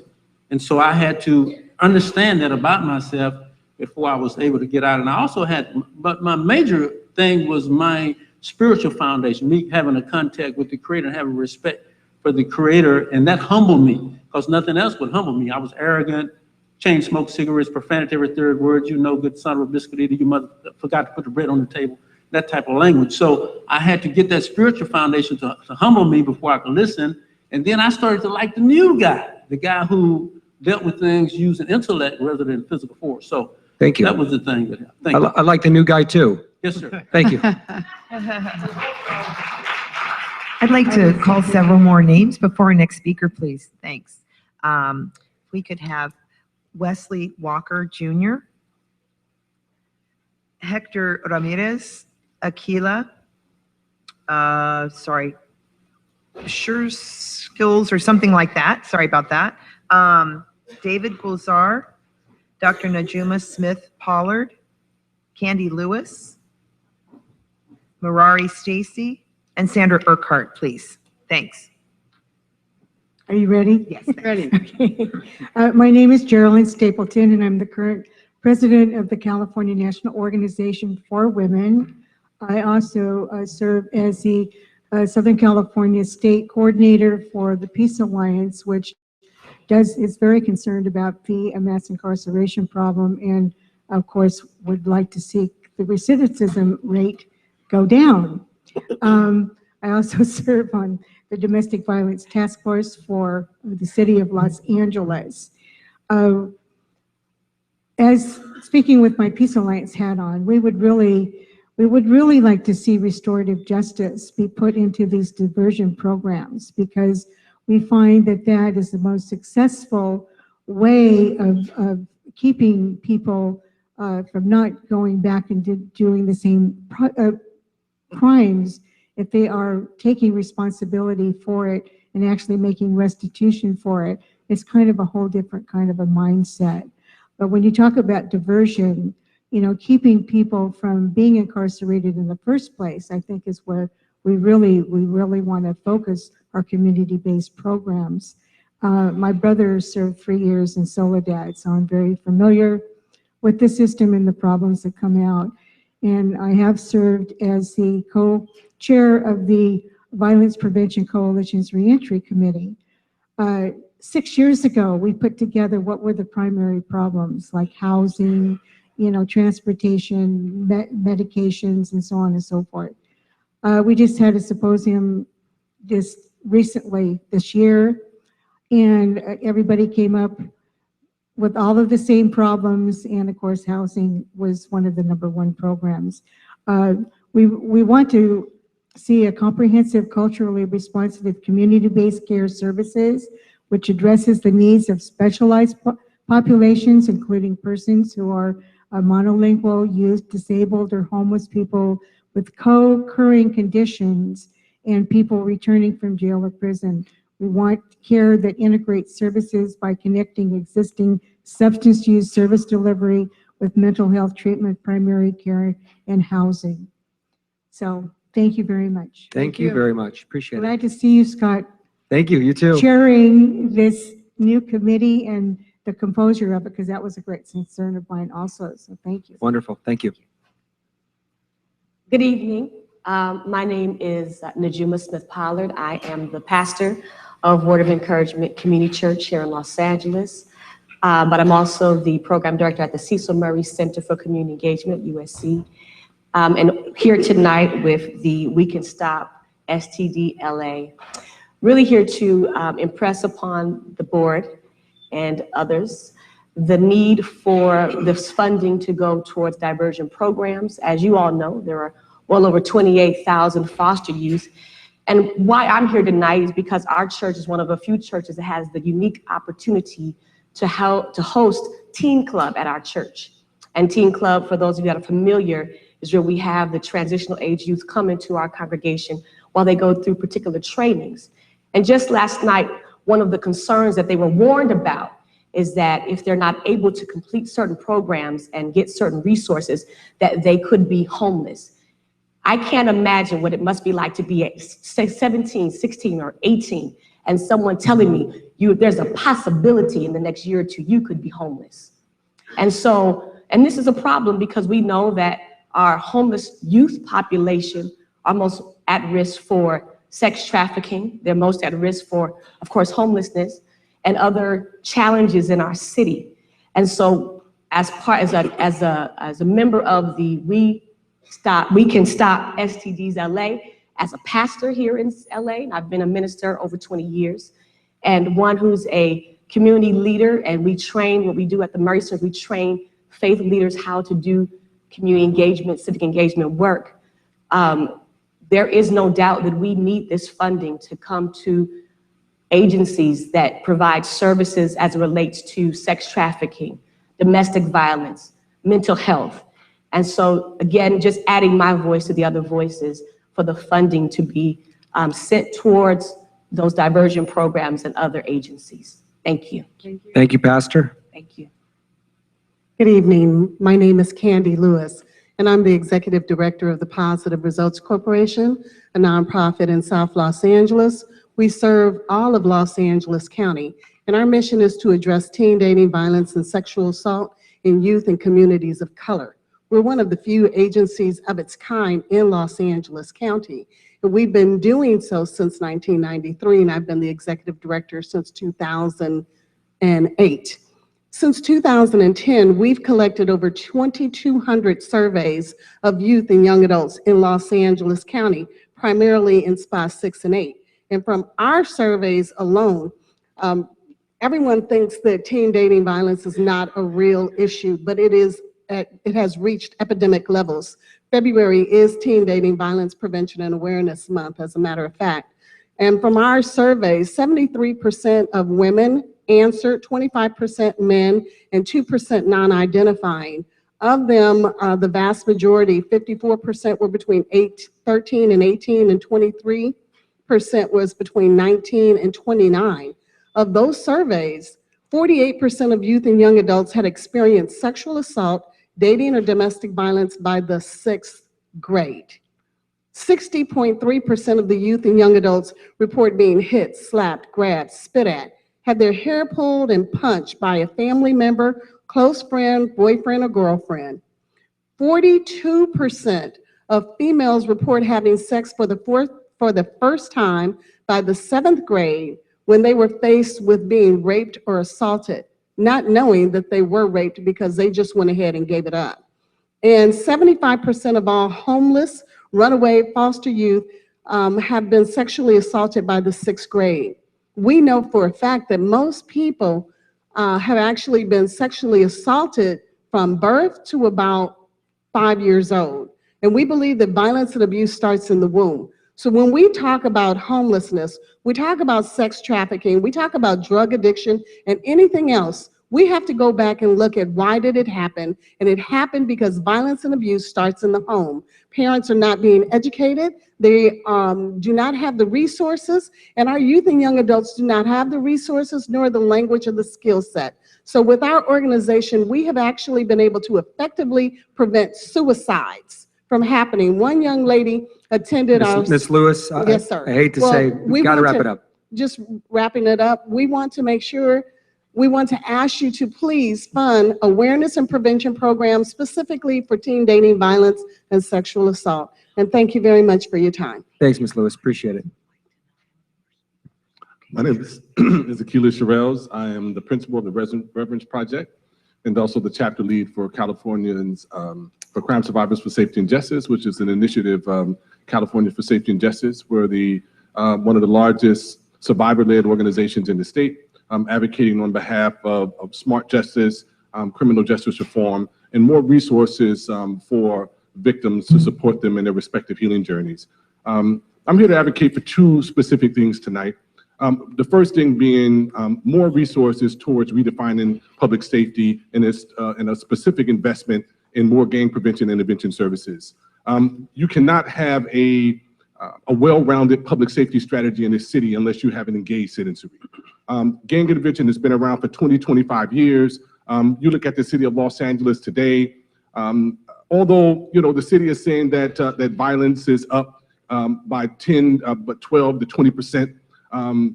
If you look at the statistics under the Gang Reduction Youth Development Program, in the 23 zones across the city of Los Angeles, gang violence is down 10% in those zones. So it works. So we need to fund greater programs in the county. We need to bring the county of Los Angeles on par with the city of Los Angeles in relationship to gang intervention services. Secondly, there's a fundamental issue with mental health services in the county of Los Angeles and probably in this country. We've allocated multi-million dollars through AB 109 to mental health services. However, very few people are actually accessing those services and utilizing them because historically, Black folks, brown folks have been experimented on by the Department of Mental Health, and it's still happening. So folks are afraid to go into these institutions and be able to access services. There has to be a campaign that happens within the Department of Mental Health with mental health practitioners that tells us the truth about the historical experimentation on Black folks and on brown folks, so that we know that we're not going to be stepping into these places and be experimented on even more with more pharmaceuticals and more drugs. Thank you. Kayla, good seeing you. Thank you. Appreciate it, man. Good evening. My name is David Guisar. I'm a fatherhood initiative coordinator with Great Beginnings for Black Babies, and I'm here to just highlight that it's very important that resources coming to our communities, not only providing services to people who are under some type of law enforcement jurisdiction, that it does happen as a form of intervention, as a form of prevention, that a lot of this testimony that you've already heard from a lot of the organizations here today, speaks volumes, in terms of why these programs are important. But I think that the proposition itself, Proposition 47, was developed, for that same reason. It's a well-crafted proposition, well thought out, statistically and monetary-wise, of how much of that money is supposed to go back into our communities. So the services that are to be rendered, the monies that are supposed to go along with those services are there for a purpose. Those numbers are there for a purpose because they highlight and they address the needs of our communities, in our communities, not inside the jailhouse, but that a preventive measure be addressed, so that our communities could be supported as we transition into a different type of socioeconomic diversity that's happening in our communities as well. I've been sober for 9 years. I went through the whole experience of gang violence. I'm also a member of the Crime Survivors for Safety and Justice. I'm actually the chairperson of that leadership team. I do a lot of other work with the Reverence Project. I'm also a volunteer with Community Coalition, and none of that would be possible if I didn't have sobriety in my life to date. Thank you. Thank you. Could you repeat your name for me? My name is David. Last name is Guizar, G-U-I-Z as in zebra, A-R. Thank you. Thank you. Thank you. I just want to give an update on where we stand. We've called 4 more names, and then in addition to that, there are 8 more names yet to be called. Just want to give an update. I know people are aware of the time. I believe our panel is all willing to stay until we've heard from everybody who's here and wants to speak tonight. So we're looking at about 12 more speakers total. Hi, good evening. My name is Hector Ramirez. I'm with the Department of Health and the Mental Health Services and Oversight Commission in Sacramento. Welcome to LA. Thank you for listening to the people, the families, and communities of LA County. And I'm really glad that all of you have an opportunity to really hear about some of the priorities that our communities are really looking forward as you implement some of these programs. I really think it's important to prioritize some sort of statutory necessity to be able to have people with lived experiences, both incarcerated and those people awaiting their loved ones to be released from incarceration. As you navigate the process and ground proposal systems, it's really great to see all these wonderful advocates coming forward. We see and we hear from experiences, people who have come out and really gotten their lives back together, are really working to help other people. And I think that kind of exemplifies the need to really have a peer model, be a priority in the type of fundings that you provide. Communities know best what works for them. Why not really help them? We already have some wonderful agencies doing some wonderful work, like we heard from some of my other colleagues. One of the things that I really want to propose is to really take into consideration some of the age-specific proposals. We hear a lot of wonderful needs proposals for some of our younger people, but we have a lot of people that are going to be leaving the jails as older adults who have lack of experience, lack of employment, who really are not really in touch with how society has changed dramatically. We know that in this country, the leading cause of disability is poverty. Poverty of services, poverty of resources, poverty of employment. We want to really chip away and help reduce recidivism. Let's get people an opportunity to really fight some of the poverty conditions that they're going to face when they come outside. If we don't, we're just setting them up to fail again, no matter how much counseling we give them, no matter how much housing we give them. If they can't really have a livable wage because employers won't hire them, because employers are scared of them, what's going to happen to them? All of the services that we're setting up are just going to be failing. So that's one of the things that I really propose. Thank you. Thank you for your comments.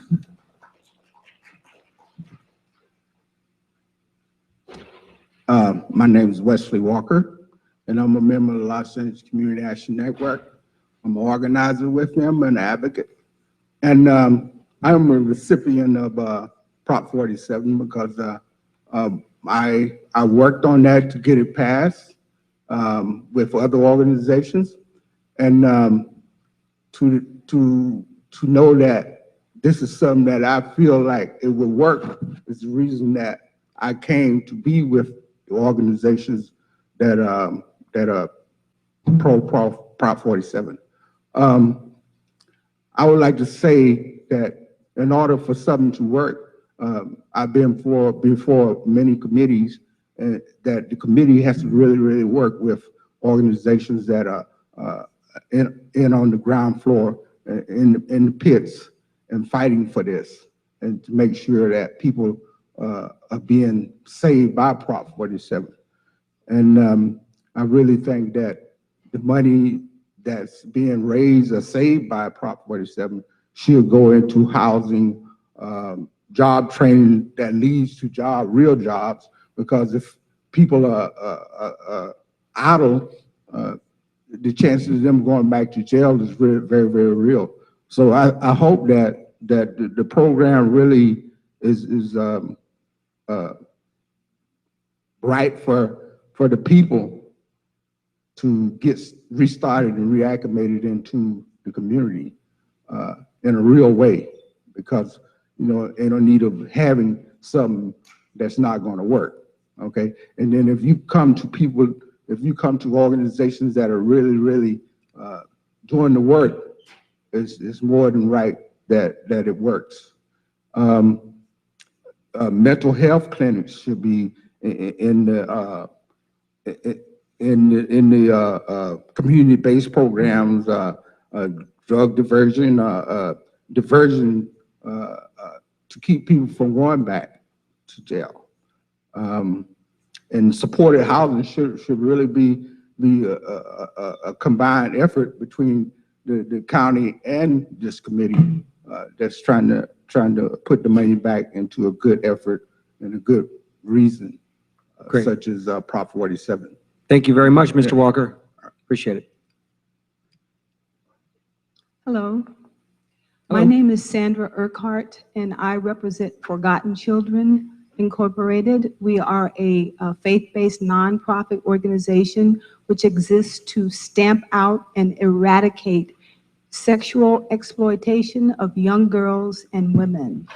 We have a multifaceted program. We have a program whereby we go right out where the girls are working and we speak with them. And we have a little bag of what we call a love bag we give to them, which has items contained in it that they may not have access to, things that come up with, that sort of thing. We have drop-in centers. A drop-in center is a place where these girls can come and clean up. They can get something to eat. We find that oftentimes these girls don't eat very often during the week. We also have a safe house where the girls can come. Once they make a decision to end what we call the life, we have a place for them to go. And we also have a means of reaching out to the jails where the girls are put into the jail system, and we can let them know of the programs that we have. These girls need so much support and need so much help. And with the monies that we will receive through the Prop 47 grant, we'll be able to have more drop-in centers. We need those right where the girls are so they know that they can have a place to come to and seek the help that they need, and to address the mental issues that they have, to be able to be reconnected with their families, and that they can become an asset to the community rather than to be something that has to be addressed. Thank you so much. Thank you. Thank you very much. Hello, my name is Mirari Alaman Stacy, and I am a current USC MSW graduate student, and I'm interning with Crittenden Services for Family and Children. And I'm also a member for the We Can Stop STDs LA Coalition. I am here because I believe that human trafficking victims can recover and heal from their trauma through specialized comprehensive programs that offer safe shelters, medical treatment, psychological evaluations, counseling, education, and life skills training. I also believe, and I also stand by the fact that some have also been very affected by the use of deportation threats, and also just traffickers illegally keeping their victims in horrible conditions. And I also think that most of our human trafficking victims need legal services as they navigate the immigration system as well. And I just really want to encourage you to continue to fund these organizations who are providing such assistance to victims of human trafficking, because it is really essential so that these women and men and children can continue to empower who they are in themselves, can continue to really believe in who they are and increase their self-esteem, and eventually be able to reach their full potential. Thank you very much. Thank you. I'd like to call up the remaining speakers: Jessica Ellis, Jacques Alexander, Gail Wiggin, Luz Nunez, Danny Oaxaca, Paul Dumont, Lambreni Waddell, and Adrian Bambos Diagne. Thank you.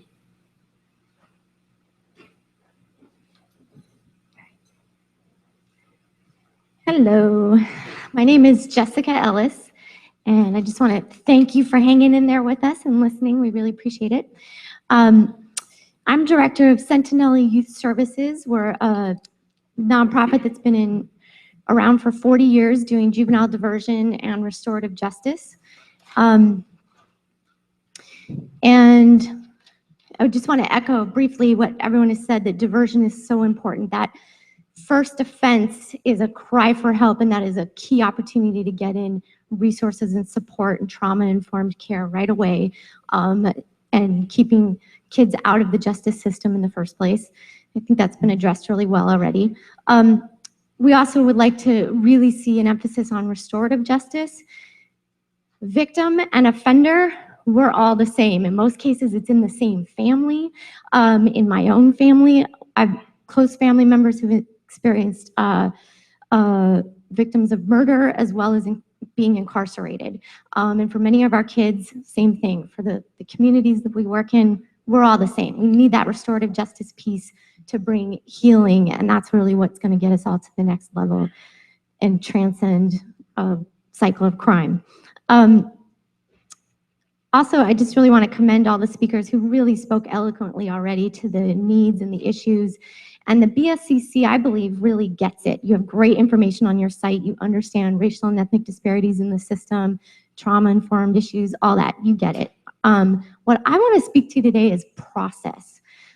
One of the things that we experience in LA County is that our justice agencies keep getting their regular funding allocations, whether they're getting positive outcomes or not. They don't seem to get the level of accountability that those of us who are grant funded are held to. If we don't drop recidivism and show positive outcomes, we don't keep getting money.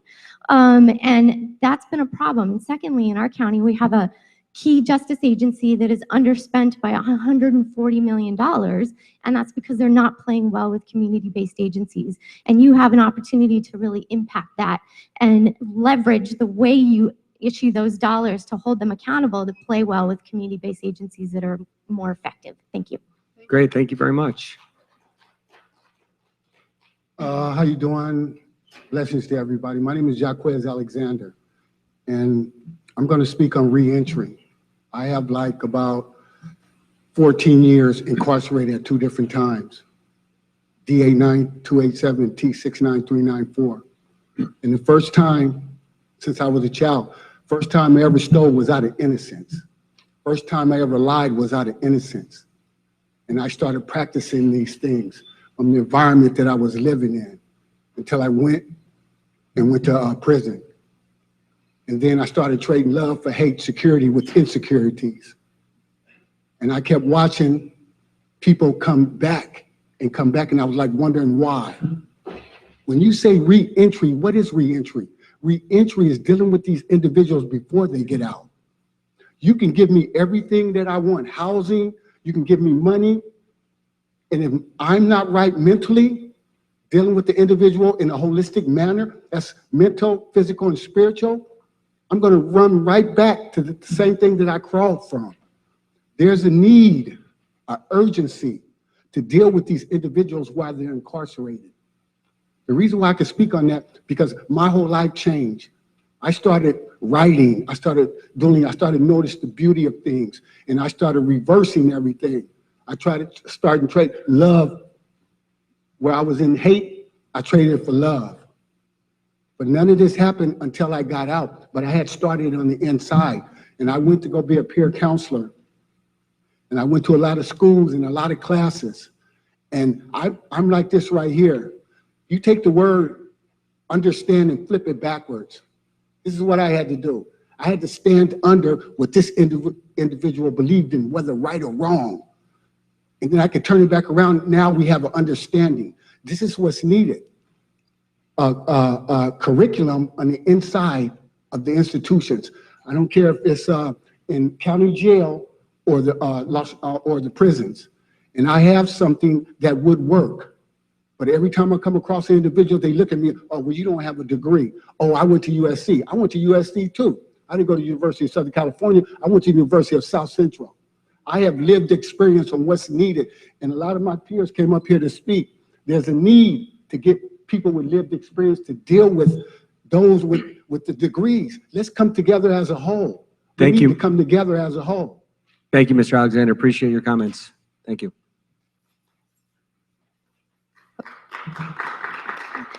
Good evening. My name is Luz Nunez. I am a resident of South Central. I've been involved in community organizing and I'm currently interning now at Center for Juvenile Law and Policy at Loyola Law School as a USC MSW intern. We serve both youth and adults, men and women, who have been unfairly criminalized and now have the opportunity to re-enter into society.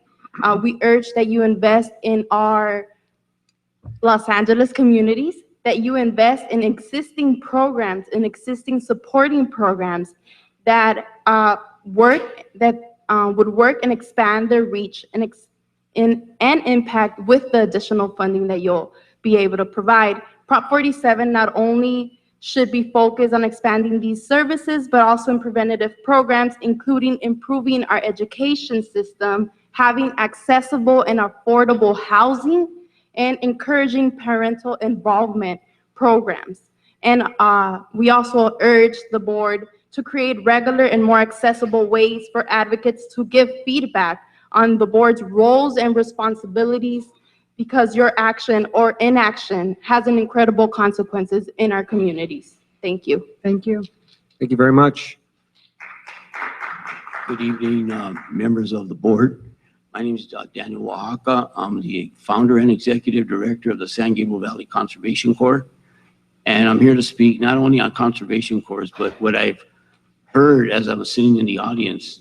There's many tentacles that attach to why a young person or any person goes to jail. You know, I heard the homelessness, the mental health, the substance abuse, which in 26 years, I've been very fortunate or maybe unfortunate to talk to a lot of young people.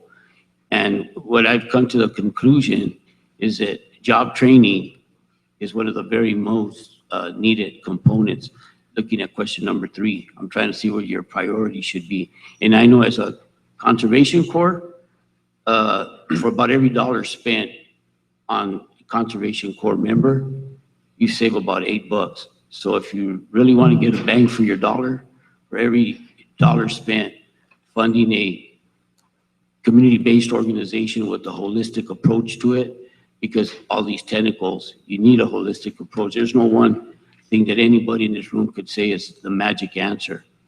And after 26 years, I haven't found it either. So it takes that collaboration and many different components working together for the reentry population. And I think you'd get more bang for your buck funding a community-based organization versus a categorically funded organization. Thank you. Thank you. Good to see you, Danny. Thank you, brother. Good evening. My name is Lambrene Waddell. I'm the Director of Community Engagement for Neighborhood Legal Services of Los Angeles County.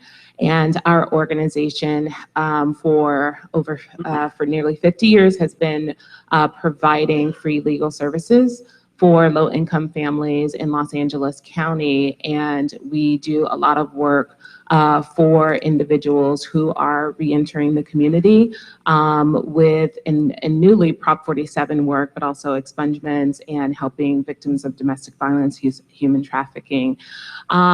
We were really proud and we're glad to hear that the board is prioritizing collaborations. In our experience, our most successful work has come when we have partnered with other organizations who bring experiences, services, and perspectives that can help maximize the legal work that we do.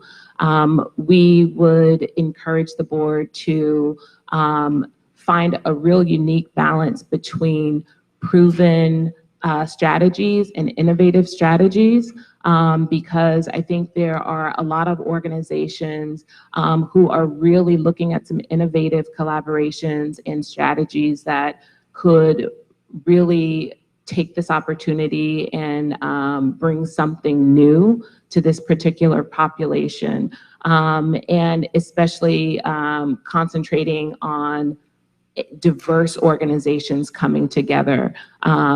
We are really excited about a new collaboration that we're forming with the Public Defender's Office and Californians for Safety and Justice and Pomona Valley Reentry collaboration. And it's really just allowing us to kind of expand our imagination about the work that we're doing and taking into perspective new ideas and approaches that they have. And also community-based services, utilizing trust centers. We would really echo that these services need to be provided in the community where there is already existing trust. Thanks, Ms. Waddell. Thank you. Good evening, everyone. Thank you. My name is Adrienne Bambou-Diagne, and I am the president of the African Empower community, representing 23 countries from Africa here in Los Angeles, California. By experience also, I worked during 10 years for Doctors Without Borders, the French doctors, all over the world, including in Ethiopia, South Sudan, Burundi, you name it, Latin America too.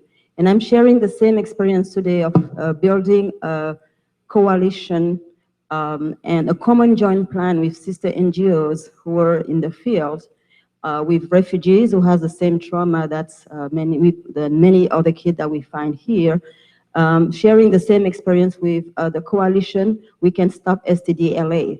And today we are talking more about the youth, how we can relocate the money to the youth population, because they are the one really affected. Then we have mental illness. We have most of the youth who are undocumented. There is one situation. We have also those who are without any shelter. They are homeless. And after 18 years old, they will be in the ground, in the field, and we have no more alternative for them to offer anything as a shelter. And the other solution that we have is to bring them they will be arrested for any kind of reason and enter in the carceral system where their situation will be worse than what it was before. Meaning if we can allocate more of the fund to the population of youth, we'll be really very happy to work with you on that. And with the coalition, We Can Stop STD LA. Thank you so much. Thank you so much. We do have 2 other cards. Are there any other speakers coming forward? Gail Wiggin or Paul Dumont or anyone else?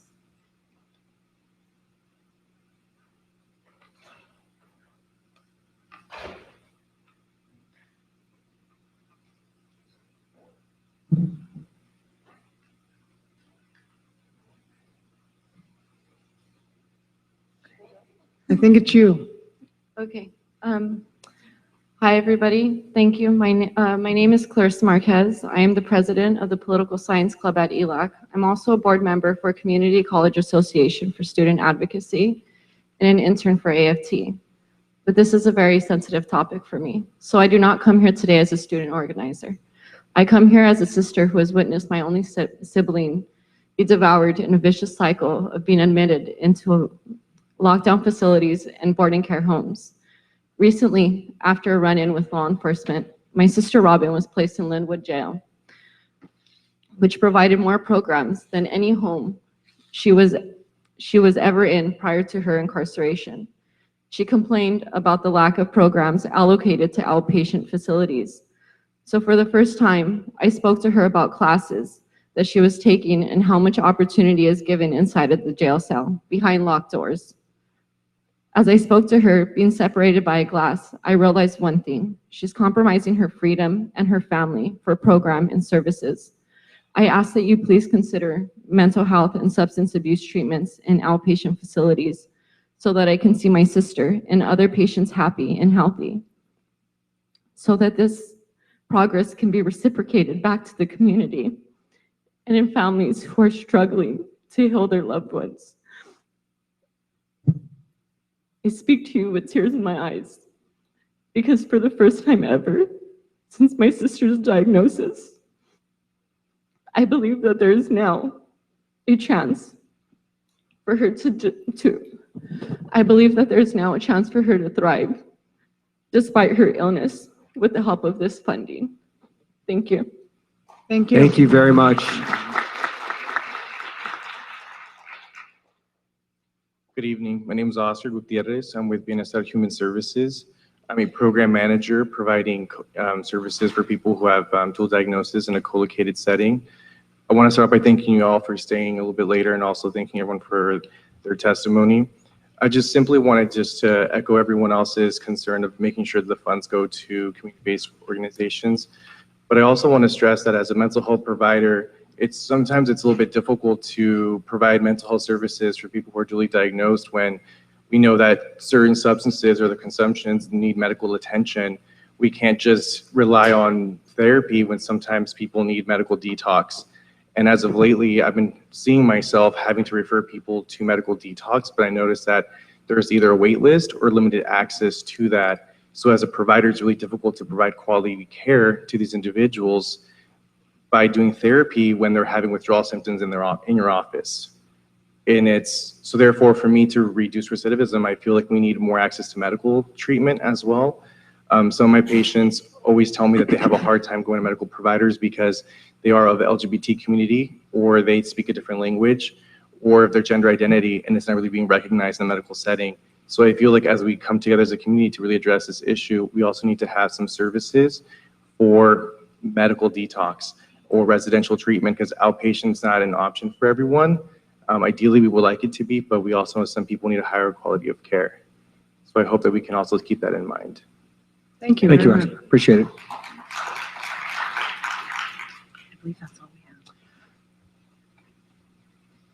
I think that brings us to the end of our speakers, and I'd like to just say a few words in terms of what we heard tonight. And I'm so taken by the articulate, well thought out, and personal messages that we heard here in LA. As I told you, this is our 4th out of 5 stops, and I am impressed with what I heard tonight that I haven't heard in other communities. We had a lot of discussions around, see, was it Andre who said LA was different and did things differently? See, so, and then by that time I'd already had a list of 6 things that I hadn't heard before. Certainly in other venues we've talked about sex trafficking and the impact of sex trafficking, the stopping STDs in LA, the transitional age youth that are impacted by the lack of services and therefore find their way into the justice system. Yet again, we have a culmination of the faith-based community and the advocates coming together to deal with the many, many problems, but with some very unique approaches to how LA wants to do that. I am very hopeful that how this funding rolls out allows LA to utilize the money in the fashion that fits your needs the most. And we've heard those repeatedly tonight. Reckoning with the fact that substance abuse, mental health needs, the co-occurring disorders that we're seeing, community over community, the lack of housing, the need for jobs is out there and continues to exist. I'm so encouraged by the approach to it this community echoes that they want to take. So congratulations to you for coming out tonight and for the many, many people that came forward and gave personal testimony that was really meaningful. We hope that we can embody all that. It is an enormous job and a very, very heavy lift. But I appreciate what you've taught me tonight. I came in here, thought I knew a lot, and I am duly impressed by what I heard. And I'm just so proud to live in Los Angeles. I mean, it was an unbelievably inspiring, insightful. I'm originally from Atlanta, and I moved here about 14 years ago. And slowly but surely, it starts feeling like home. But tonight was unbelievable, and I'm just so proud to live here and so proud of everyone that gave comments. So thank you, Chief. Ready to turn this on? Well, we didn't give you a microphone. Oh, you didn't give me a microphone. That wasn't right. That was probably but- intentional. Yeah. Real quickly, I also want to thank all of the speakers, all the members in the audience. Trust me, we're going to take all of your comments, all your feedback, and share it with the full board. And also appreciate all the work you do, all the services you provide in our communities, especially reaching out to those individuals in need.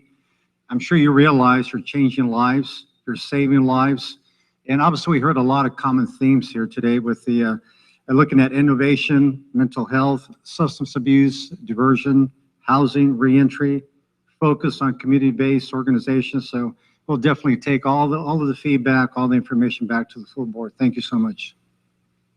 Ken?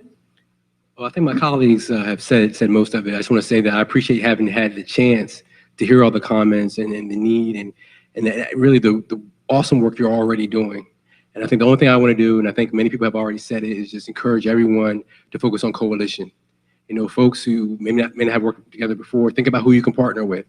And we talk about public agencies. It could be school districts, housing authorities. Really think broadly and creatively about the folks you pull together to address these very complex problems. Thank you.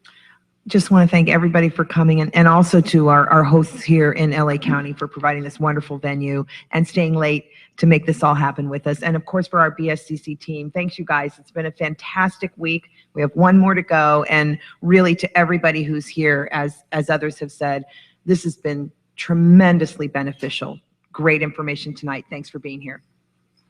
And just a reminder for those of you that are still here, at the very beginning, you know, we did ask that if folks were interested in being a part of this executive steering committee process, that you certainly were all able to apply. And just a reminder that you can go onto the BSCC website. We have a Prop 47 banner. If you just click on that, there's instructions there. I really encourage all of you to seriously consider it and don't sell yourself short for any reason. Just really be open-minded to that. And then the last thing is, if you didn't have an opportunity to say everything that you wanted to say today, we have our email address up. If there's suggestions, if there's things that you want to capture, we encourage you to provide us written feedback as well so that we can provide it to the committee for its consideration. And just thank you all again. Good night, LA. Thanks. Good night.